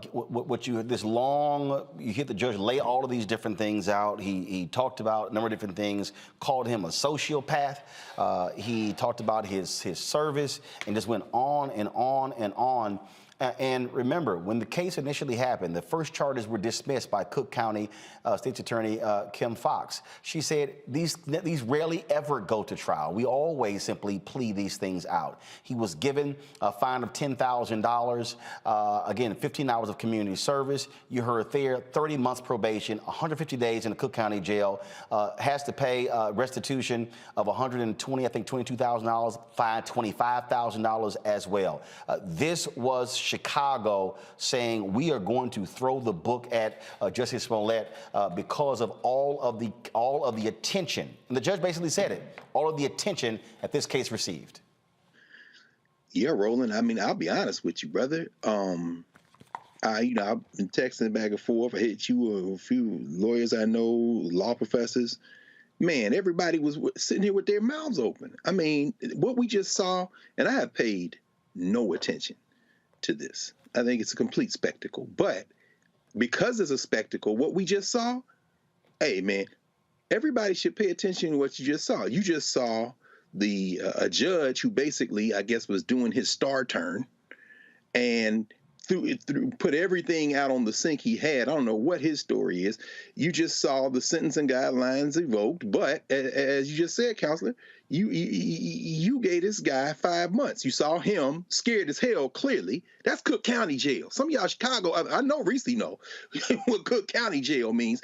He talking about, if something happened to me, I am not suicidal. Look, this is serious business. And as far as I'll just say this right quick. I mean, this guy, James Lynn, the prosecutors, the state's attorneys apparently in Cook County don't like him because they've taken all of the cases that involve sex crimes away from him. Over the years, all the crime, in many of those cases, he's given sex offenders lighter sentences. And so now they claim that the sentences are, that the trials are assigned randomly, but he doesn't get sex crimes cases anymore because apparently the prosecutors in Cook County thinks he's a little too lenient.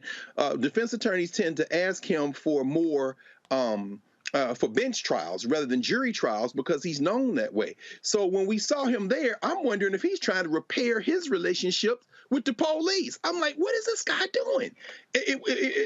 Anyway, I'd be interested in hearing what you think, counselor, because that seemed kind of bizarre to me. I thought it was interesting that he also said that you have now went from riches to rags. I mean, these conclusions are just beyond me.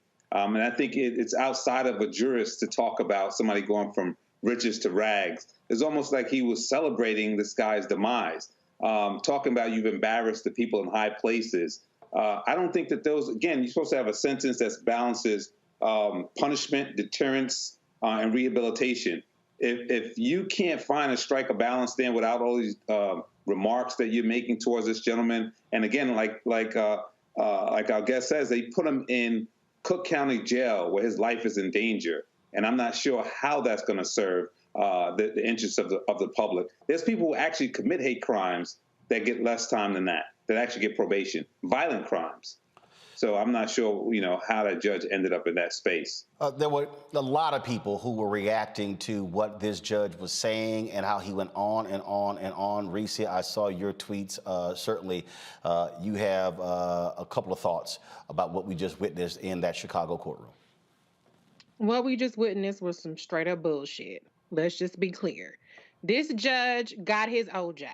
Because white folks been simmering ever since OJ got off in the 90s. And so any chance they get to smack a black ass motherfucker down that's rich, that's famous, that they can say he's fallen from grace, rags to riches, what that got to do with any goddamn thing, I don't know. They're going to take it. And that's what we saw. the way that he characterized Jussie, the way that he went in on him, he restated the whole damn case. And what have y'all been doing for the past 4 hours but stating all the shit that he just sat up there and stated? It's bullshit. It's about getting their OJ, you know? And that's not even about innocence or guilt. It's about the fact that they don't like to see Black folks, what they believe, get away with something. So this was about smacking him down. To sit up there and say it was an aggravating factor that this was premeditated, all that shit he talked about was baked into these bogus ass charges, charging him 6 times for the same damn crime. If you want to believe it's a crime. That's all this was about. It's about humbling a wealthy, famous Black man. He completely set aside and disregarded all of the character witnesses and sentenced him to 5 months incarceration over what? And I don't believe anything he said about, oh, you're doing injustice to hate crimes. This shit happened 3 years ago. Okay? So what has happened? Where is the statistical data that says hate crime reports have gone down? They've gone up. Where hate crime convictions are harder to obtain? They're not. You want to talk about the cost to the city of Chicago? What about the fact that the city of Chicago for the past decade has put out $500 million of police misconduct, false arrests, improper search and seizure, police brutality, et cetera, et cetera. And you talking about this $130,000? If you fired one of the cops that has the highest amount of payouts, that would wipe out Jussie's books. But okay, fine. Get the restitution if you want to get the restitution. Get the probation, but to sentence him to 5 months in Cook County jail with murderers and rapists, which, by the way, as Dr. Carr pointed out, he didn't just give lesser or lower sentences. He actually set aside jury verdicts, convictions of sex offenders and gave them lower sentences. He statistically did that higher than any other judge. So he is completely full of shit when he talks about being a serious person deliberating the sentence or the crime charge. Because if you are that hard on Jussie Smollett, but you go easy on sex offenders, there's something wrong with your ass. I knew of course, we were in the middle of the story out of Bridgeport, Connecticut, and State Senator Marilyn Moore was holding. Senator Moore, if you like, certainly you watched this. We were all watching it, riveted by it. Just any reaction you may have to what we just witnessed out of Chicago. Well, every time I think I can be surprised, I'm not surprised, because I see it every place we go. The unfairness, what he did, if he did it, it's wrong. But that soliloquy for 40 minutes, I thought was uncalled for. I just thought it was uncalled for. And his summary of what Jussie did to his community and to his friends in high places and all those things and being a joke, I thought that's all uncalled for as a professional. I would not have expected that. Larry, your thoughts on what we just witnessed? Roland, I thought I was watching an episode of Law and Order. That's all I kept thinking when I heard the judge and his long statement, and it, like everyone else, I'm shocked. And I don't know, once we talk about the disproportionate rate in which Black people are treated when it comes to, being arrested, and then, how we're dealt with once we're, go to trial. And this is pretty much what we talk about all the time, right?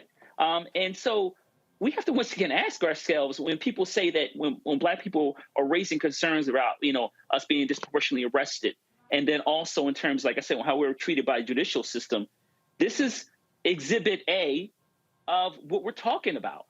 Obviously, this is a high-profile case. The judges were very aware of that, and all the other people who raised concerns over the last couple of years over the trial, and also the agreement. But once again, is this real life, or is this TV? And once again, like I said, I feel like I need to shake myself to make sure, like I said, I haven't fallen asleep, woken up, and I'm watching an episode of Law and Order in the middle of the night. The thing is, he was found guilty. He was Darnell. He was found guilty. But again, we talk about a low level 4 felony.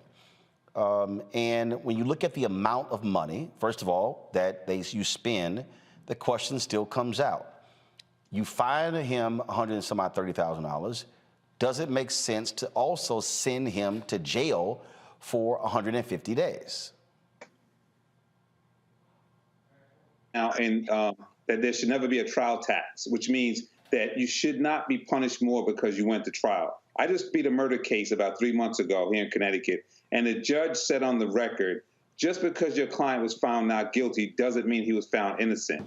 So and we've always said we have to respect the jury's verdict. For this judge to say that he perjures himself for hours upon hours upon hours, this judge is making a conclusion that he's the jury and that what Jussie was saying wasn't true. I thought that was shocking to hear him say, because first of all, an individual who testifies can say what they want to say.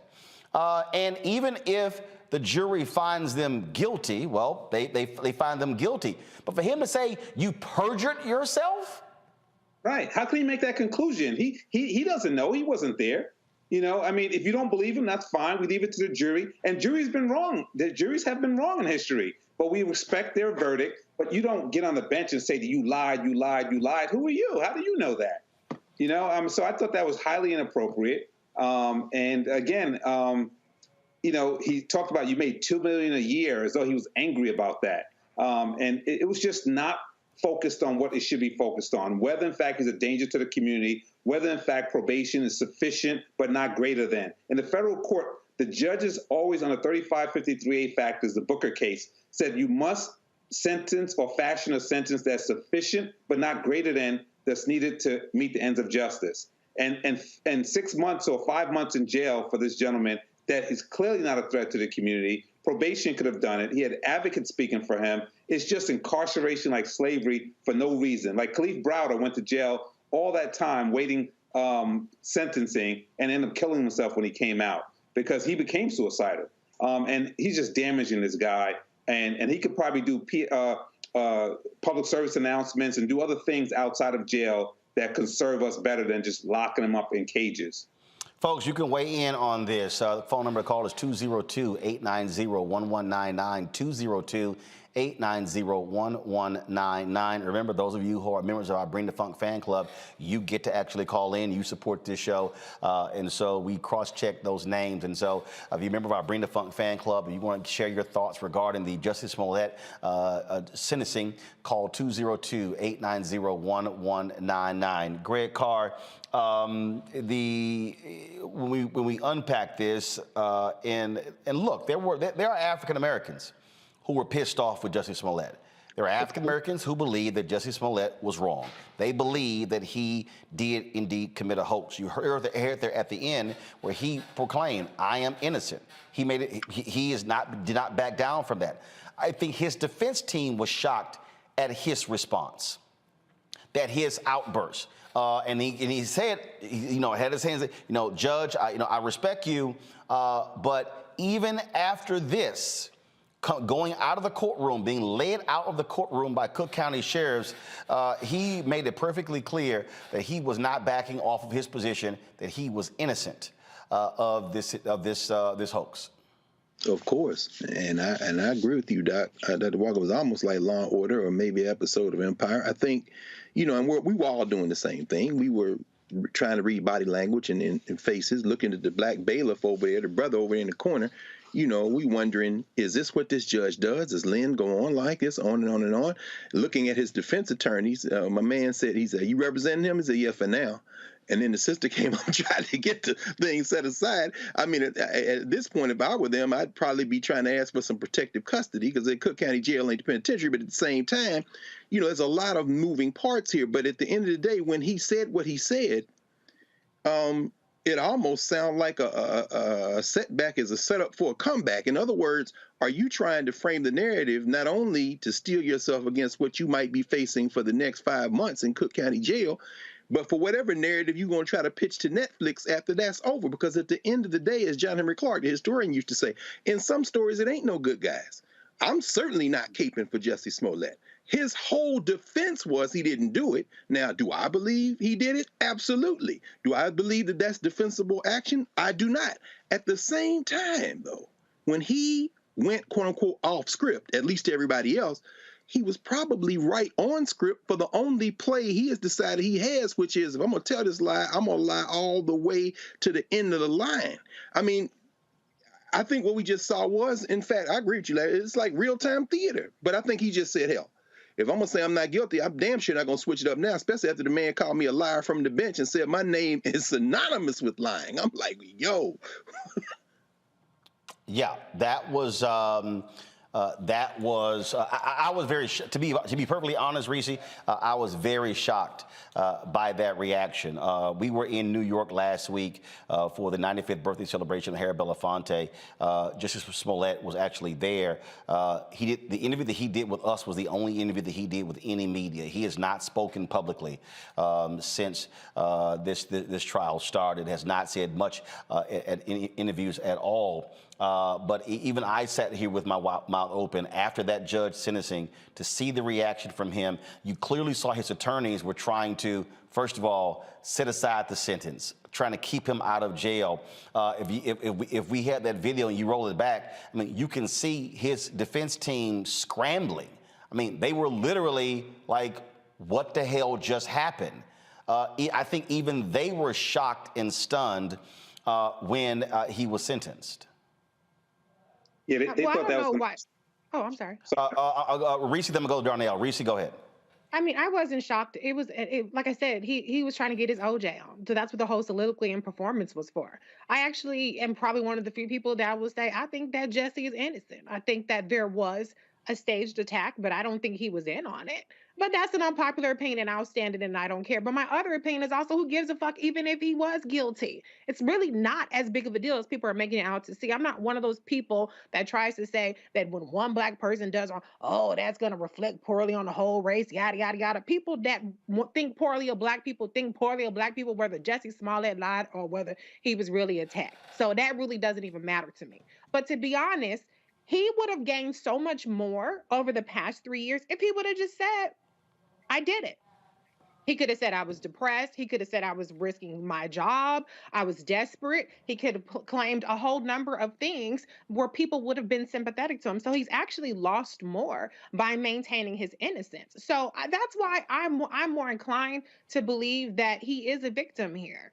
But again, whether he is a liar, victim, perpetrator, whatever the situation may be, we got bigger shit going on, especially in the city of Chicago, where in the year 2021 had the highest murder rate in over 25 years. So I'm just saying the proportionality of the attention that the city of Chicago devoted resources to, and now they're going to devote incarceration resources to, is completely absurd. Darnell, go ahead. Yeah, I think when you look at the response of the defense team, they clearly thought he was going home. They clearly thought it was a probationary sentence. They were preparing for a probationary sentence, and it caught them off guard. Again, typically, if you file an appeal, you will get the judge to stay the sentencing pending the appeal. And if you lose the appeal, then he goes in. And in a case like this, where it's not going to be a problem to the prosecution because the guy is not a threat to society, the judge could have easily stayed that appeal. But I saw the defense team panicking because they already were preparing for him to get a probationary sentence. And just lastly, on that same level, he has a felony now. And the judge used the word permanent, as though he can never get it exonerated, which was very interesting. Typically, in America now, you have a right to expungement after a certain time. 5 years from the time you finish probation on felonies, 3 years from the time when you finish probation for misdemeanors. But he said you have a permanent felony. And so if he already has a permanent felony and he's from riches to rags and all the other things, then why do you have to now add more incarceration on top of that? And so I as a lawyer, I've had people who have been arrested for bringing a noose to work and they don't get jail. And so if that's not a hate crime, I don't know. They bring the noose to work. We had a work site down here at Turner Construction, and this white guy was putting nooses up and putting nigger this and nigger that, probation only. So he faked it and got jail when the person actually did the hate crime at these workplaces, and it has become an employment situation, discrimination situation, no jail. So there you have it with the disparities. I want to go to the phone lines. Let's go to Wanda Weathers. She's calling from Miami, Florida. Wanda Weathers, you're on Roland Martin Unfiltered. What's your comment?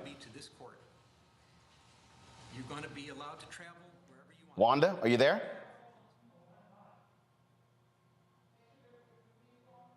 Wanda Weathers, are you there?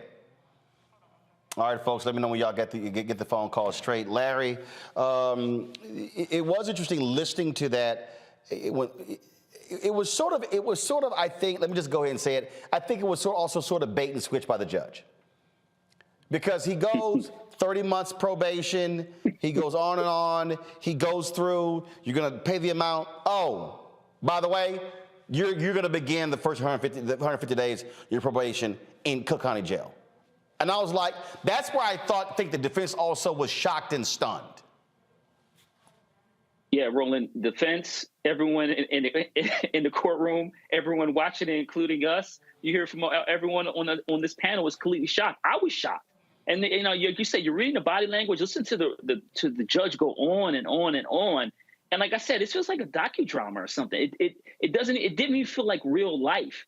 And it also felt like there are a couple of things. I feel like the judge was performing, first of all, and second of all, it seemed like he was unpacking a lot of his feelings about, maybe celebrities or, I don't know. But it sounded like he spent a lot of time unpacking his own personal feelings. And look, judges are human beings like everyone else. But like I said, 5 months to send him to jail when he's not a threat to the community is baffling. And like I said, we talk about these issues once again about obviously, celebrity, but also the reminder. I thought it was also interesting, Roland. He mentioned his racial background, which I thought was very odd. And also maybe it was telling in the very beginning of the conversation that we should have known that maybe down the line something else was going to happen. Because when he mentioned that, I'm thinking, how does this relate to what's happening? But then I reminded myself, I know what's going on, and I should prepare myself for an interesting outcome. But once again, he did kind of do a bait and switch. He went on, kind of talked about, members of NAACP, Jesse Jackson being a Rainbow Push Coalition. You're a social justice advocate. You've done all this wonderful work, et cetera, et cetera. Two things we should have realized when he talked about his racial background and how much money he made. And when we heard those two things, we should have known at the very end that something else is going down. Let's go to the phone lines. If we can now get Wanda Weathers. She's calling from Miami, Florida. Wanda, you're on Roland Martin Unfiltered. What's your reaction to the Jussie Smollett sentencing? Yes. I'm trying to figure out how it is that the Karens were getting away with all these false accusations over the past couple of years, and they get a slap on the hand. And now here you are, you have someone who's an actor, and you want to give him 150 days inside of a nasty jail. I just don't understand it. It makes no sense. Excellent point. Who wants to respond to that? I'll just say real quick, Dr. Walker, Larry, you said it right. Sister Wanda, I think what we just saw was, and I think you're right, Larry, this was an opportunity for that judge to do a lot of things. His star turn, wash his sins, squash some beefs with the state's attorney's office, show that he's tough, show that he's a white liberal ex-hippie in Chicago, a black city where he's been sitting on the bench for decades, and he don't want Jesse Jackson and them mad at him. A whole lot was going on in that. And at the end of the day, in trying to speak to everything and everybody, he said nothing to anybody. And as I said, whether Jussie Smollett did it or not is secondary. I hope it remains secondary with the time he's going to spend in the county, because that's no joke in Chicago. And as you say, Racy, there are real issues going on in Chicago. But the real issue, what we face is when you have somebody like this, who is a white-hot celebrity that everybody is looking at, that becomes the prism for all the underlying problems that have nothing to do with that actual act. That judge said a whole lot of nothing. And when he talked about celebrity, when he talked about race, as you say, Larry, when he did all that, what you basically saw is all of the sores and sins of the collisions of where we are in this country visited upon somebody, because this cat realized he had the biggest megaphone he was ever going to have in his life. And it definitely was, again, the protection, if you will, there of the police department, where he singled out the homicide division in particular.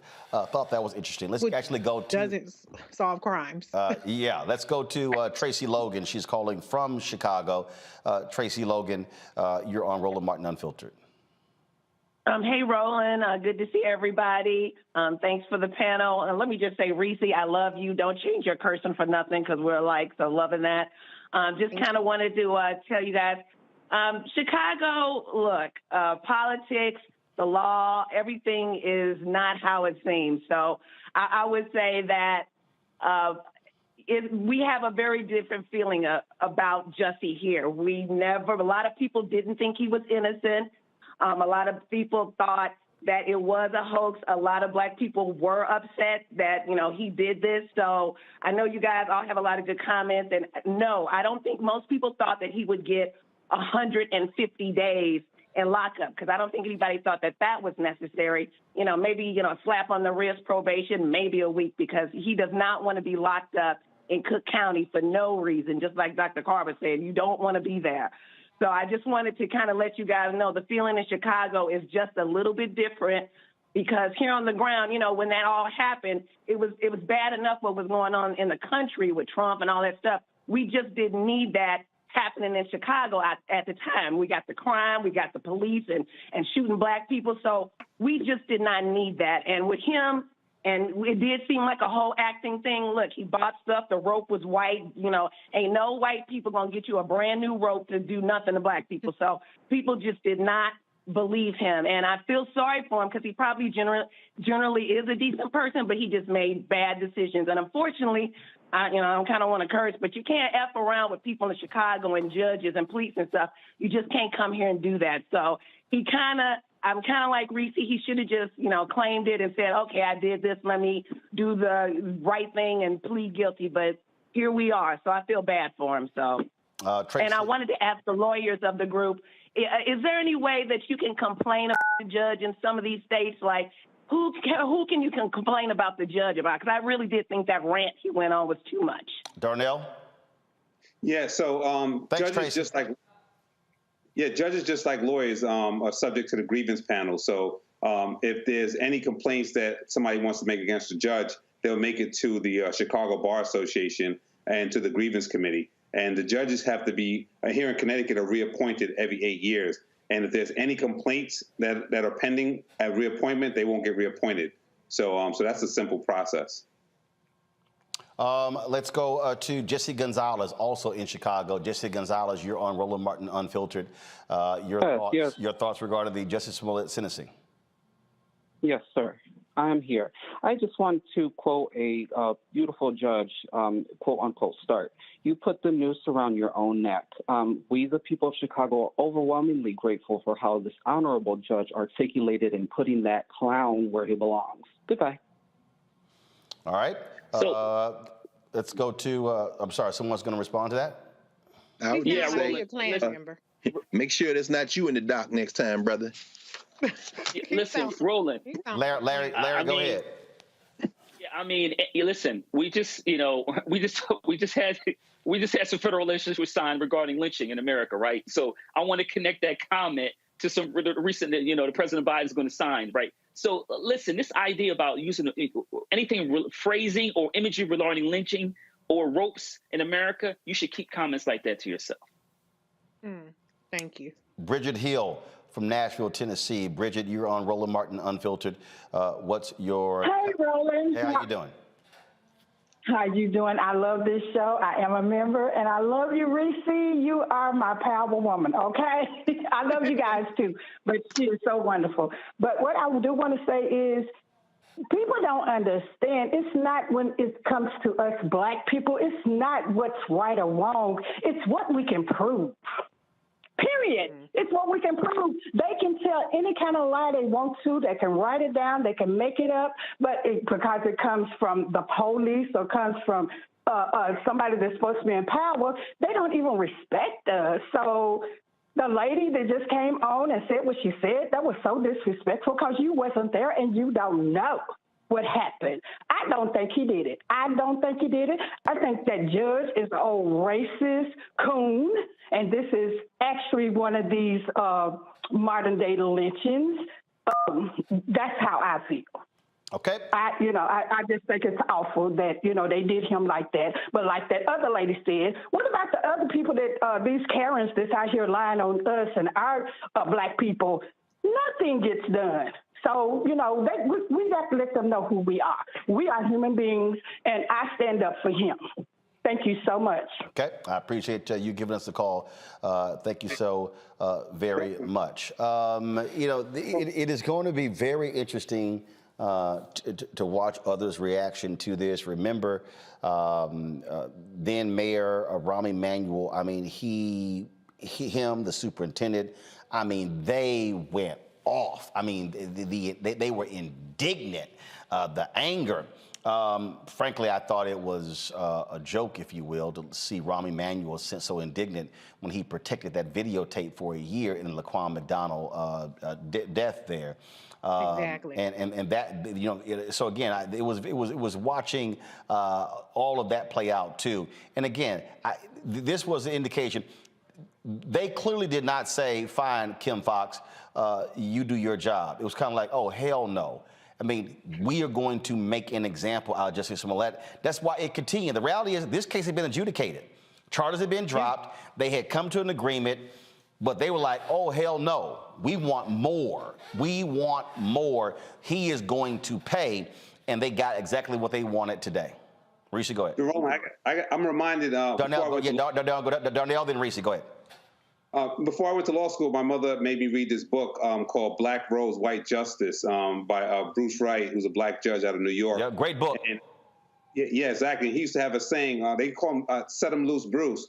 And he was like, if it was nonviolent, turn him loose.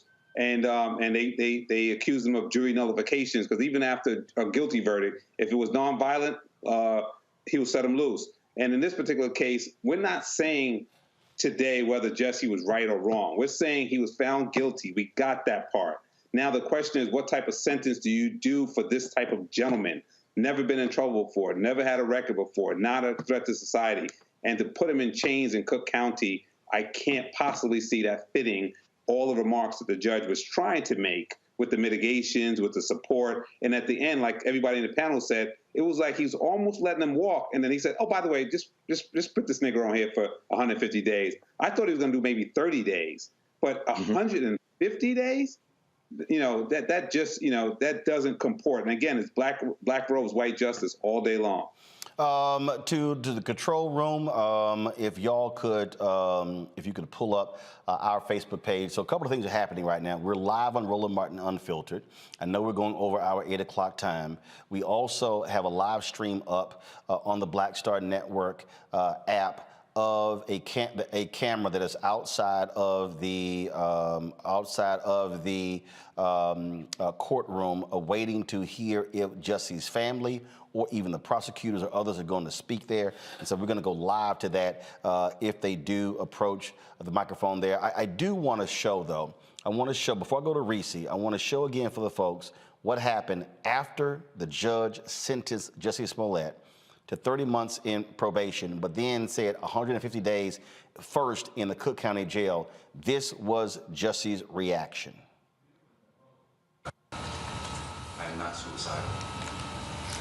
That's what I would like to say. I am not suicidal. Okay. I am not suicidal. I am innocent, and I am not suicidal. If I did this, then it means that I stuck my fist in the fears of black Americans in this country for over 400 years and the fears of the LGBTQ community. Your Honor, I respect you and I respect the jury, but I did not do this, and I am not suicidal. And if anything happens to me when I go in there, I did not do it to myself, and you must all know that. I respect you, Your Honor. I respect your decision. Jail time, I am not suicidal. Okay. Mr. Uche, let me inquire, are there any post-sentencing motions you care to present right now? Yes, Judge. Yes, Ms. Bill. The defense would wish to present a motion to reconsider sentence and file it in standard. It is timely filed. Thank you, Judge. And let me say, I've obviously considered the sentence at great length. And it's timely filed, so it's preserved for purposes of appeal. The motion to reconsider sentence is respectfully denied. And is there another, one second, Randy. Anything else? Just a second. Is there going to be a notice of appeal filed? Yes, Judge. We filed a notice of appeal. We're going to be emailing it to the clerk right now, to the office. You're doing it in standard, and are you going to be handling the appeal? Judge, as of now, yes. Well, you have to commit to Yes, the Judge. appeal Yes, through the yes, appellate we're court. filing a notice Okay. of appeal. All right, notice of appeal may be filed. Charlotte, and now I need the prosecutors to work with Charlotte, the probation officer, to work out probation specifications with the conditions I just explained. 150 days in the county jail, restitution, fines. Oh, and also as well. That's statutory. So you have to fill out the probation specifications, and I'm going to get somebody to help you do that. But we need to get that done in Stanford. Anything else today? Yes. Your Honor, if I may, in light of the notice of appeal, we would ask that you suspend the jail sentence in light of the in-stantia filing of the notice of appeal. Did I do what? Suspend the jail sentence in light of the notice of filing of appeal. That will be respectfully denied. Your Honor. Yes, Mark. Mr. Lewis. If it can be stayed in light of our notice of appeal. No, I'm not staying. No. The wheels of justice turn slowly, and sometimes the hammer of justice has to fall, and it's falling right here, right now. I'm not staying this. This happens right here, right now. Charlotte? I know you said that Mr. Smollett didn't get. Yeah, I'll talk to you about it. I'll give you this. Okay. All right. Any other matters to come before the court today? All right. Defendants remanded to the custody of sheriff. Court is adjourned. I am not suicidal. Stop laughing about black. I am not suicidal, and I am innocent. I could have said that I was guilty a long time ago. Sometimes the hammer of justice has to fall. Go back to the, and this was the video again of his family leaving the courtroom. Obviously, I don't know what that remark was by one of the folks with the family to the court there, but wow. Even when you play that back, you see very clearly there, Darnell, where Jussie Smollett adamant that he is innocent. Yeah, you know, I was listening to that comment too. It sounded like somebody said, "Stop doing this to black people." So it was clear that they were supporting Jussie. But when you played that tape back, something came more clear to me. I think what Jussie was doing, and which is quite ingenious. He was saying, "I'm not suicidal." Because like with Sandra Bland and some other cases, if he goes in there and he ends up dead, and then they try to say, oh, he was just this actor that couldn't take this and he killed himself, he was already debunking that theory, that if I'm dead, they killed me. So that played in my head when he said it again, when you just replayed it. He was making it clear, they killed me. It wasn't me. Greg. He's right. Yes. It seemed like I said, there was a lot going on. Those attorneys seemed stunned. Their response was stunned. You know, obviously he's pled what he's pled, and he's sticking to his guns. If you're the attorney, I mean, do you ask for a psych eval at this point? I mean, you trying to get protective custody? Are you trying to get him out of Gen Pop?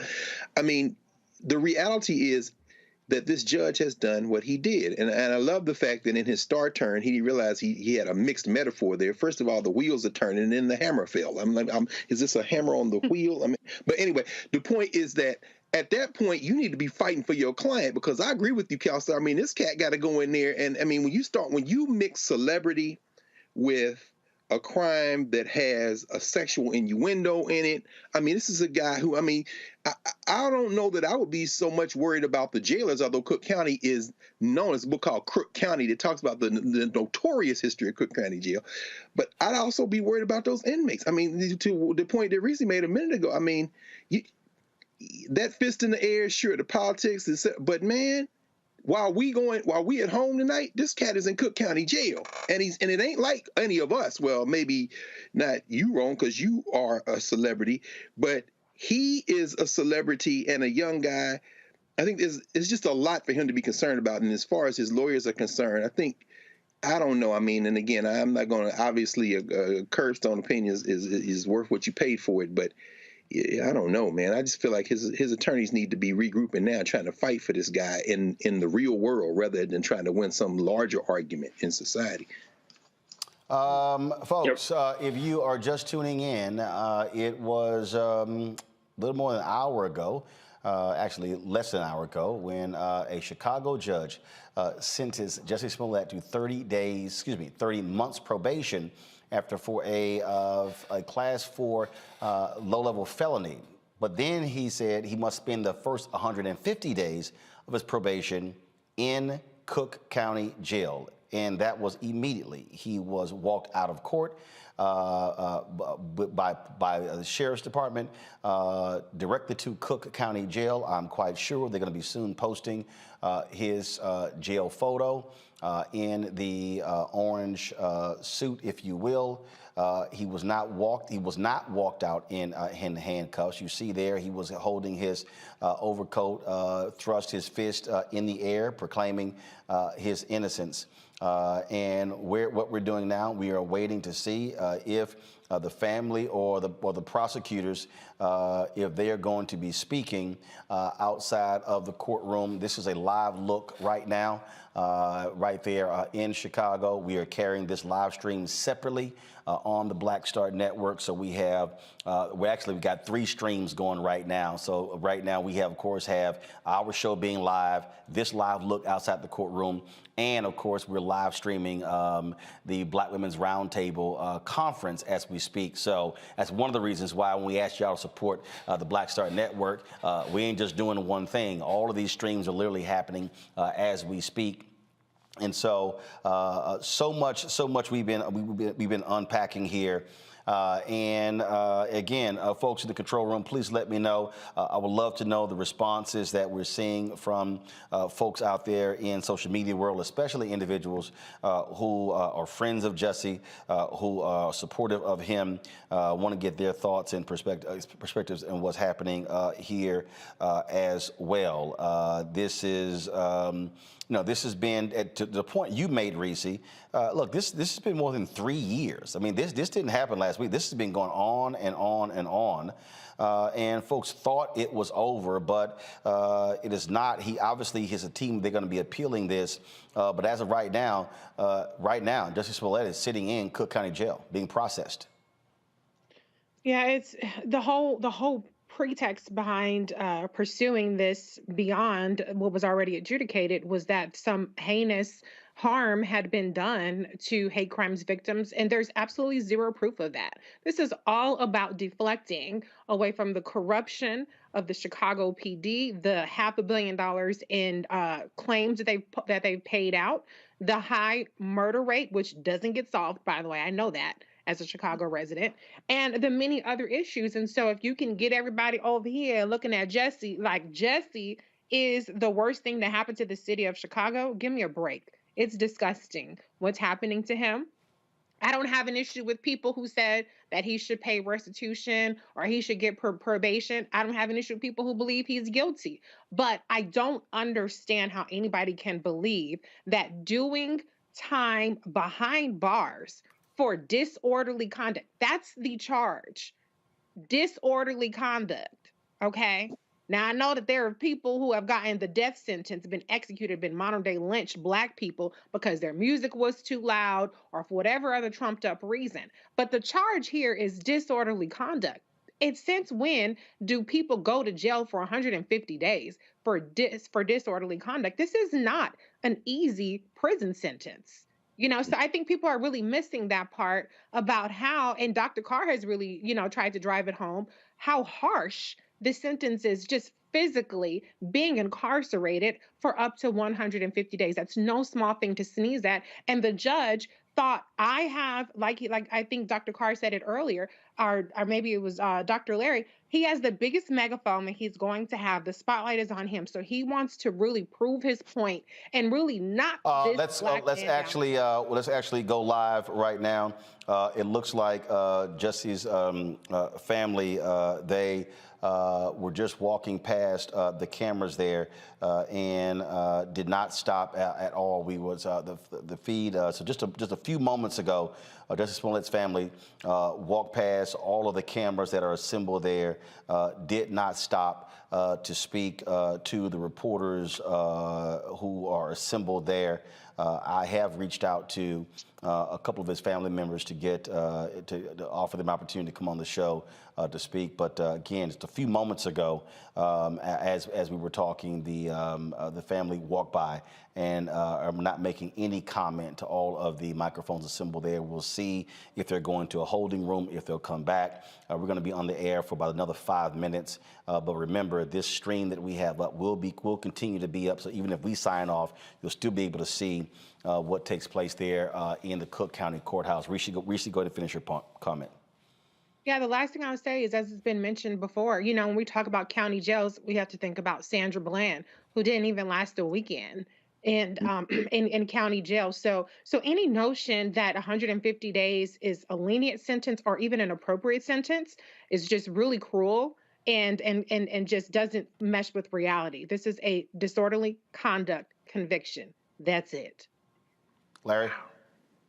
Yeah, Roland, I want to say that, you know, it's interesting in terms of, you know, this conversation, obviously, we just witnessed for the last several minutes, but he's being treated more harshly than January 6 insurrections.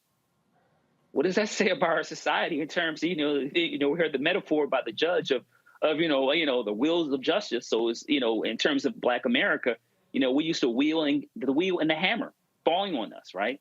So I think that this, you know, beyond the fact that he's a celebrity, you know, it's a reminder of what it's like to be Black in America and when it comes to the judicial system. I think it's that simple.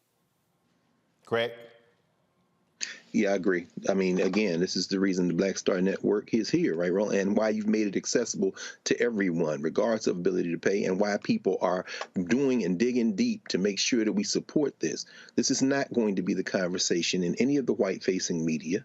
It's going to be about the celebrity. It's going to be floating pictures of him. But what we are talking about comes down, at the end of the day, to one simple thing. And Reese, you said it best, sis. Take Jussie Smollett out of that courtroom and put your little sister in there. Put your little brother in there. Counselor, have them defend it. And understand, as you said, Reese, in a city where people are taking our lives with impunity and we are fighting each other, you put all these resources on here as a diversion. Take Jussie Smollett's name out, put your name in that seat. And I think everything will become a lot clearer. Darnell. You know, I'm sitting here and I'm thinking about this, and when the judge gives this sort of passionate decision, and when they keep talking about hate crimes as though they really care about it, it's like they use this opportunity to all of a sudden care about hate crimes. Hate crimes is Michael Brown. Hate crimes is Eric Garner. Hate crimes is all those terrorists that kill these people, kill Black people on a daily basis.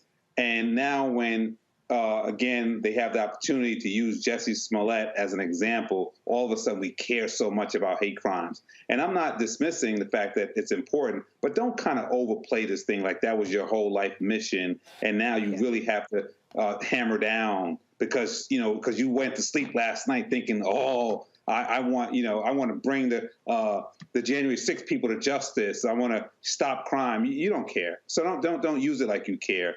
And lastly, I'll say on that in terms, somebody else mentioned about the lawyers have been trying to get him in protective service. I represented Joe Holderman. He was accused of bribing, what's his name? David Letterman. And he came to my office after getting out of jail, and he was in jail with Lil Wayne. And he said to me, quite frankly, the first day, he goes, I was in population. He said, guess what Lil Wayne was? And I said, where? He said he was in protective custody. And so he was just showing me that he was the tougher guy. Lil Wayne was the rapper, and he's just Joe Holderman, a CBS guy. But he survived in population, but Lil Wayne had to be hidden away. So, I'm reminded of this, and I'm thinking Jussie Smollett is quite concerned for his safety right now. And that's what came out of all that fist pumping and screaming that he's not suicidal. He wants protection. And in jail is not time to be the tough guy. So, I'm concerned that if we lose this guy, that's not the type of justice that was deserved based on the facts before us. He has a felony. He's went from a court to his judge, from riches to rags. How much more justice do you need? Apparently, the family did speak with the cameras. It must have happened prior to me pulling the live feed up. And so they spoke about 2.5 minutes, and this is what they said outside of the courtroom. In 2022, we don't shame people like this, all right? He basically called him a mental case, all right? If you look at that testimony, he basically reiterated and regurgitated all the prosecutors said. There was no independence. This is a duly elected judge in Cook County. He's supposed to be elected by the people, not just a stooge and a rubber stamp for the prosecutors. And I'm very disappointed, very disappointed. What's your name again, sir? My name is Jojo Smollett. I'm his oldest brother. Okay, thank you. Yeah. I have something I want to say quickly. Your name, ma'am? My name is Jussie Smollett. I'm his older sister. First of all, I want to say my brother is innocent. My brother Jussie is innocent. This should not be a controversial statement because it is the absolute truth. What should be controversial is the entire miscarriage of justice this whole ordeal has been. I pray peace over my brother. I pray the peace of God over my brother and all victims of oppression and hate. I pray that we can do better as a world. May the God of peace be with you. Shalom. Your name, sir? My name is Jussie Smollett. I'm Jussie's youngest brother. My brother does not deserve this. I watched my brother go from being a complete victim, which he still is. He was attacked, and he is now going to jail for being attacked. I saw my brother get locked up within 2 weeks for being attacked. Do you know how crazy that is? They want to say in that court and say, that he's the reason why folks aren't going to report hate crimes. They're the reason why folks aren't going to report hate crimes. Because none of you believed it. None of y'all believed it. We have letters from the NAACP, President Derek Johnson himself. We have letters from Rainbow Push Coalition. We have letters from the Innocence Project, all saying that he should not be in jail. And they put him in jail. That judge chastised him. He chastised my brother. He does not deserve this. He was attacked. Do people never once think, even the folks who are naysayers, do you ever once think, what happens if he's telling the truth? What if he's telling the truth? Do y'all ever think about how poorly you feel in that situation? He's in jail for 5 months. That is unacceptable. For being attacked. It is not his fault that folks are not going to believe survivors anymore. He is a survivor and he has been completely mistreated, and this has to stop.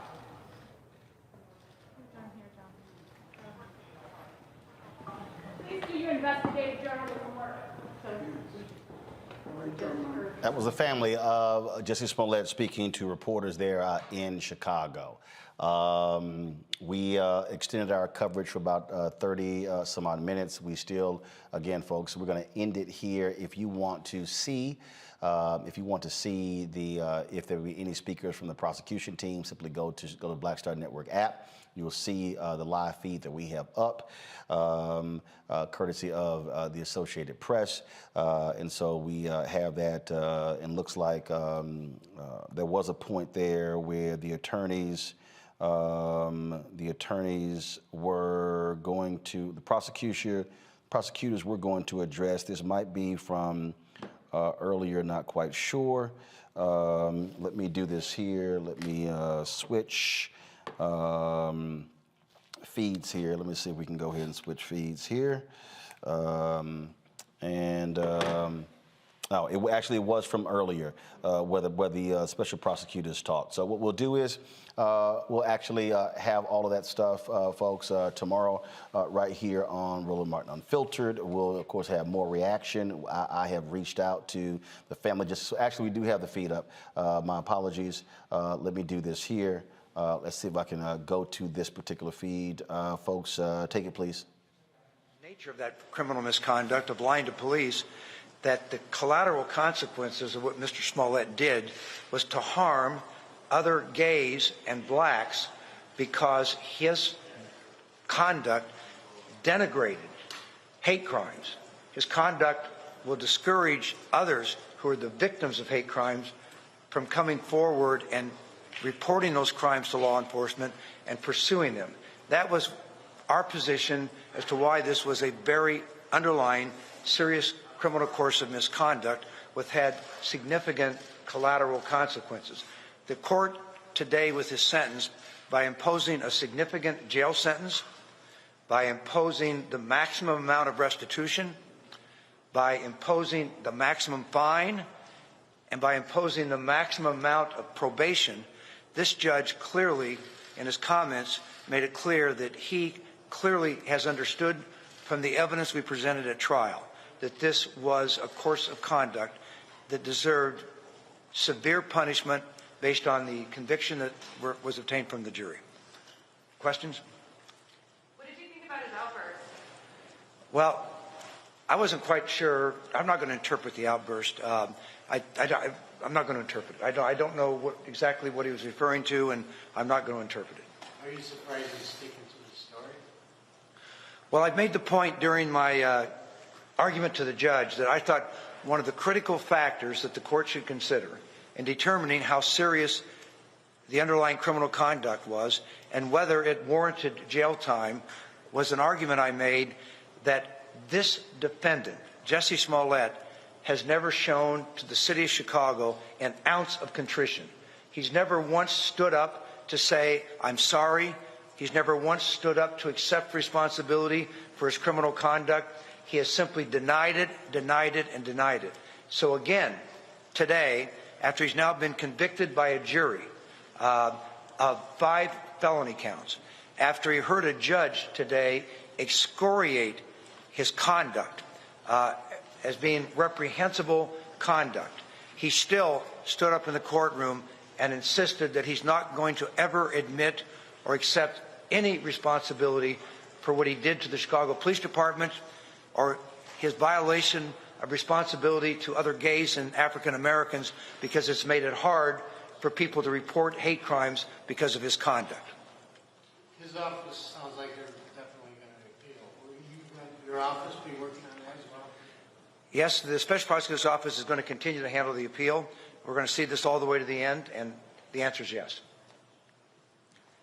Why did you feel confident not recommending the sentence? Well, here's my position. During the course of handling this case, the court system gave us an extremely... All right, folks, that's a prosecutor speaking there. So we're going to end it there. If you want to continue to watch that, simply go to the live stream of the Black Star Network app. Darnell Crosland, let me thank you. I know we had you on talk about the Connecticut case. We're going to continue focusing on that. Thank the State Senator Morph as well. But, of course, breaking news is breaking news. Let me also thank Larry, Reese, and Greg for staying over. I know we went longer than we normally do, but it's important for us to get our voice out here speaking on these stories, on these issues, because you know when you have these other networks out here, you see very few of us giving our perspective in real time on what happens. And you can go back to the 5 box. So let me say this here. Can I say one more thing? Yeah, Reese, go ahead.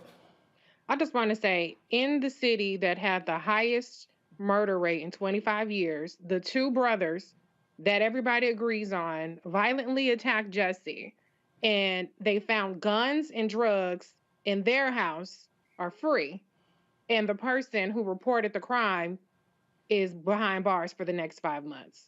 So I don't want to hear nothing about justice. I don't want to hear anything about the severity of the crime or anything like that. And when you have 2 people who have 2 other crimes, allegedly, let me put it like that because this is a news show, that they have been busted doing, walking free. All right. One of the things that's important for y'all to understand is this here. And I posted several things today on my Twitter feed, on my Instagram feed, actually on my social media. There's somebody, Darnell Cooks, brother, so people have been saying he's been doing all kinds of different things. And so folks were coming at me saying, well, why haven't I been reporting on this? And I had to explain to people, y'all, we don't have 2, 5, 10 reporters around here. It's me and my staff. And if y'all want to understand why we do what we do, why it's important to give Do y'all understand why I'm fighting like hell against the federal government to get part of the $1 billion spent for advertising, the $322 billion being spent every year in general marketing, so we can actually have reporters? It would have been great for us to have our own reporter in Chicago on the scene covering this trial, talking with the family right there. It'd be great for us to be able to have, I would love to send a reporter to Bridgeport, Connecticut, and actually walk the scene of that crime and talk to people there and talk to investigators. But I need y'all to understand, Fox News has a $1.5 billion in profit every year. Not revenue, profit. CNN, $1 billion in profit. MSNBC, about $700 million in profit. Do y'all understand that Brian Roberts, who is the CEO of Comcast, had a call, an investor's call, and he said that Peacock, the streaming network, the OTT network of NBC, they are projected to lose this year $2.5 billion. And it's still in business. They lost $1.7 billion last year. So they got no problem losing $4.2 billion in 2 years. Do you know why? Because that's what happens when you make multiple billions in revenue. And so this is why Black-owned media is in the state that it is in. This is why Black-owned media spends its time talking about gossip and reality shows and entertainment and sports and not covering anything substantive unless it blows up, because we are being frozen out. And so I just need y'all to understand, look, us extending this show 41 minutes, I got to pay for that. So don't think for a second that, oh, these things just sort of happen. People go, oh, why aren't you covering these things? It is because we don't have the same level of resources. And so when you hear me talk about Black-owned advertising, I need you to like and comment and reshare on social media, because trust me, they're watching. They're paying attention. Because if not, we will never be able to cover our own story. Guys, play that video, play that again, the shot of Black-owned media. The only reason we're at this point is because we had Black media who actually sent people to places. And you see, look on that wall, Emerge, you see Ebony, you see Black Enterprise, you see Savoy, you see all of those, you see Ida B. Wells newspaper, you see Essence. Folks, those days are gone. Chicago Defender, Pittsburgh Courier, Atlanta Daily World, those worlds are gone. We have been decimated by the industry, folks, because of systematic racism. So we're in this fight, and we need you to be in this fight. And so that's why we say we got to download the app, because you know what they're looking at? First question they ask me, Roland, how many downloads you got? And if I say 32,000, we need 100,000 or 250,000. That's why it matters.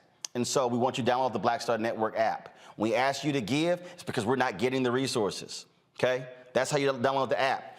We asked you to give to our Bring the Funk fan club. I didn't put a subscription on this for a reason, because I knew our people could not, everybody couldn't spend that money. So yeah, when them brothers and sisters give me $1, trust me, that dollar plus another dollar plus $3 plus $5, it all adds up. And so Cash App, $RM Unfiltered, PayPal is R Martin Unfiltered, Venmo is RM Unfiltered, Zelle is Roland@RolandSMartin.com, Roland@RolandMartinUnfiltered.com, P.O. Box is 57196, Washington, D.C., 20037. I'm going to end this way. I spent 6 years at CNN. I spent 13 months at the Austin American-Statesman. I spent 2.5 years at the Fort Worth Star-Telegram. I've worked in mainstream media. I have no interest in working in mainstream media, because I'm not trying to ask somebody who doesn't look like me, can I please go cover Black people? And so there's a reason me working at KKDA Radio, Black Targeted, white owner but black targeted. Dallas Examiner, black owned. Dallas Weekly, black owned. Houston Defender, black owned. Chicago Defender, black owned. Major Broadcasting Cable Network, black owned. Savoy Magazine, black owned. BlackAmericanWeb.com, black owned. Tom Jones Morning Show, black owned. TV One, black owned. All of those black media entities I've worked at. And now we have, of course, Black Star Network and Roland Martin Unfiltered. We wish to plead our own cause, too long have others spoken for us. Folks, I'm telling you, we will rue the day when we 5, 10, 20, 30 years from now do not have black-owned media, and we're asking somebody else, can y'all please report us? Can y'all please talk about something from our perspective? I'm not interested in asking.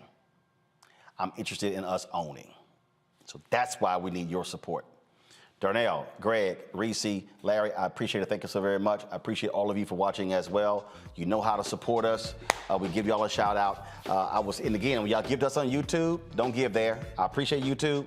We only get 55 cents on every dollar you spend there. Give to us direct, where we get the full 100% when you give to us. Folks, that's it. I'll see you tomorrow right here on Roland Martin Unfiltered on the Black Star Network.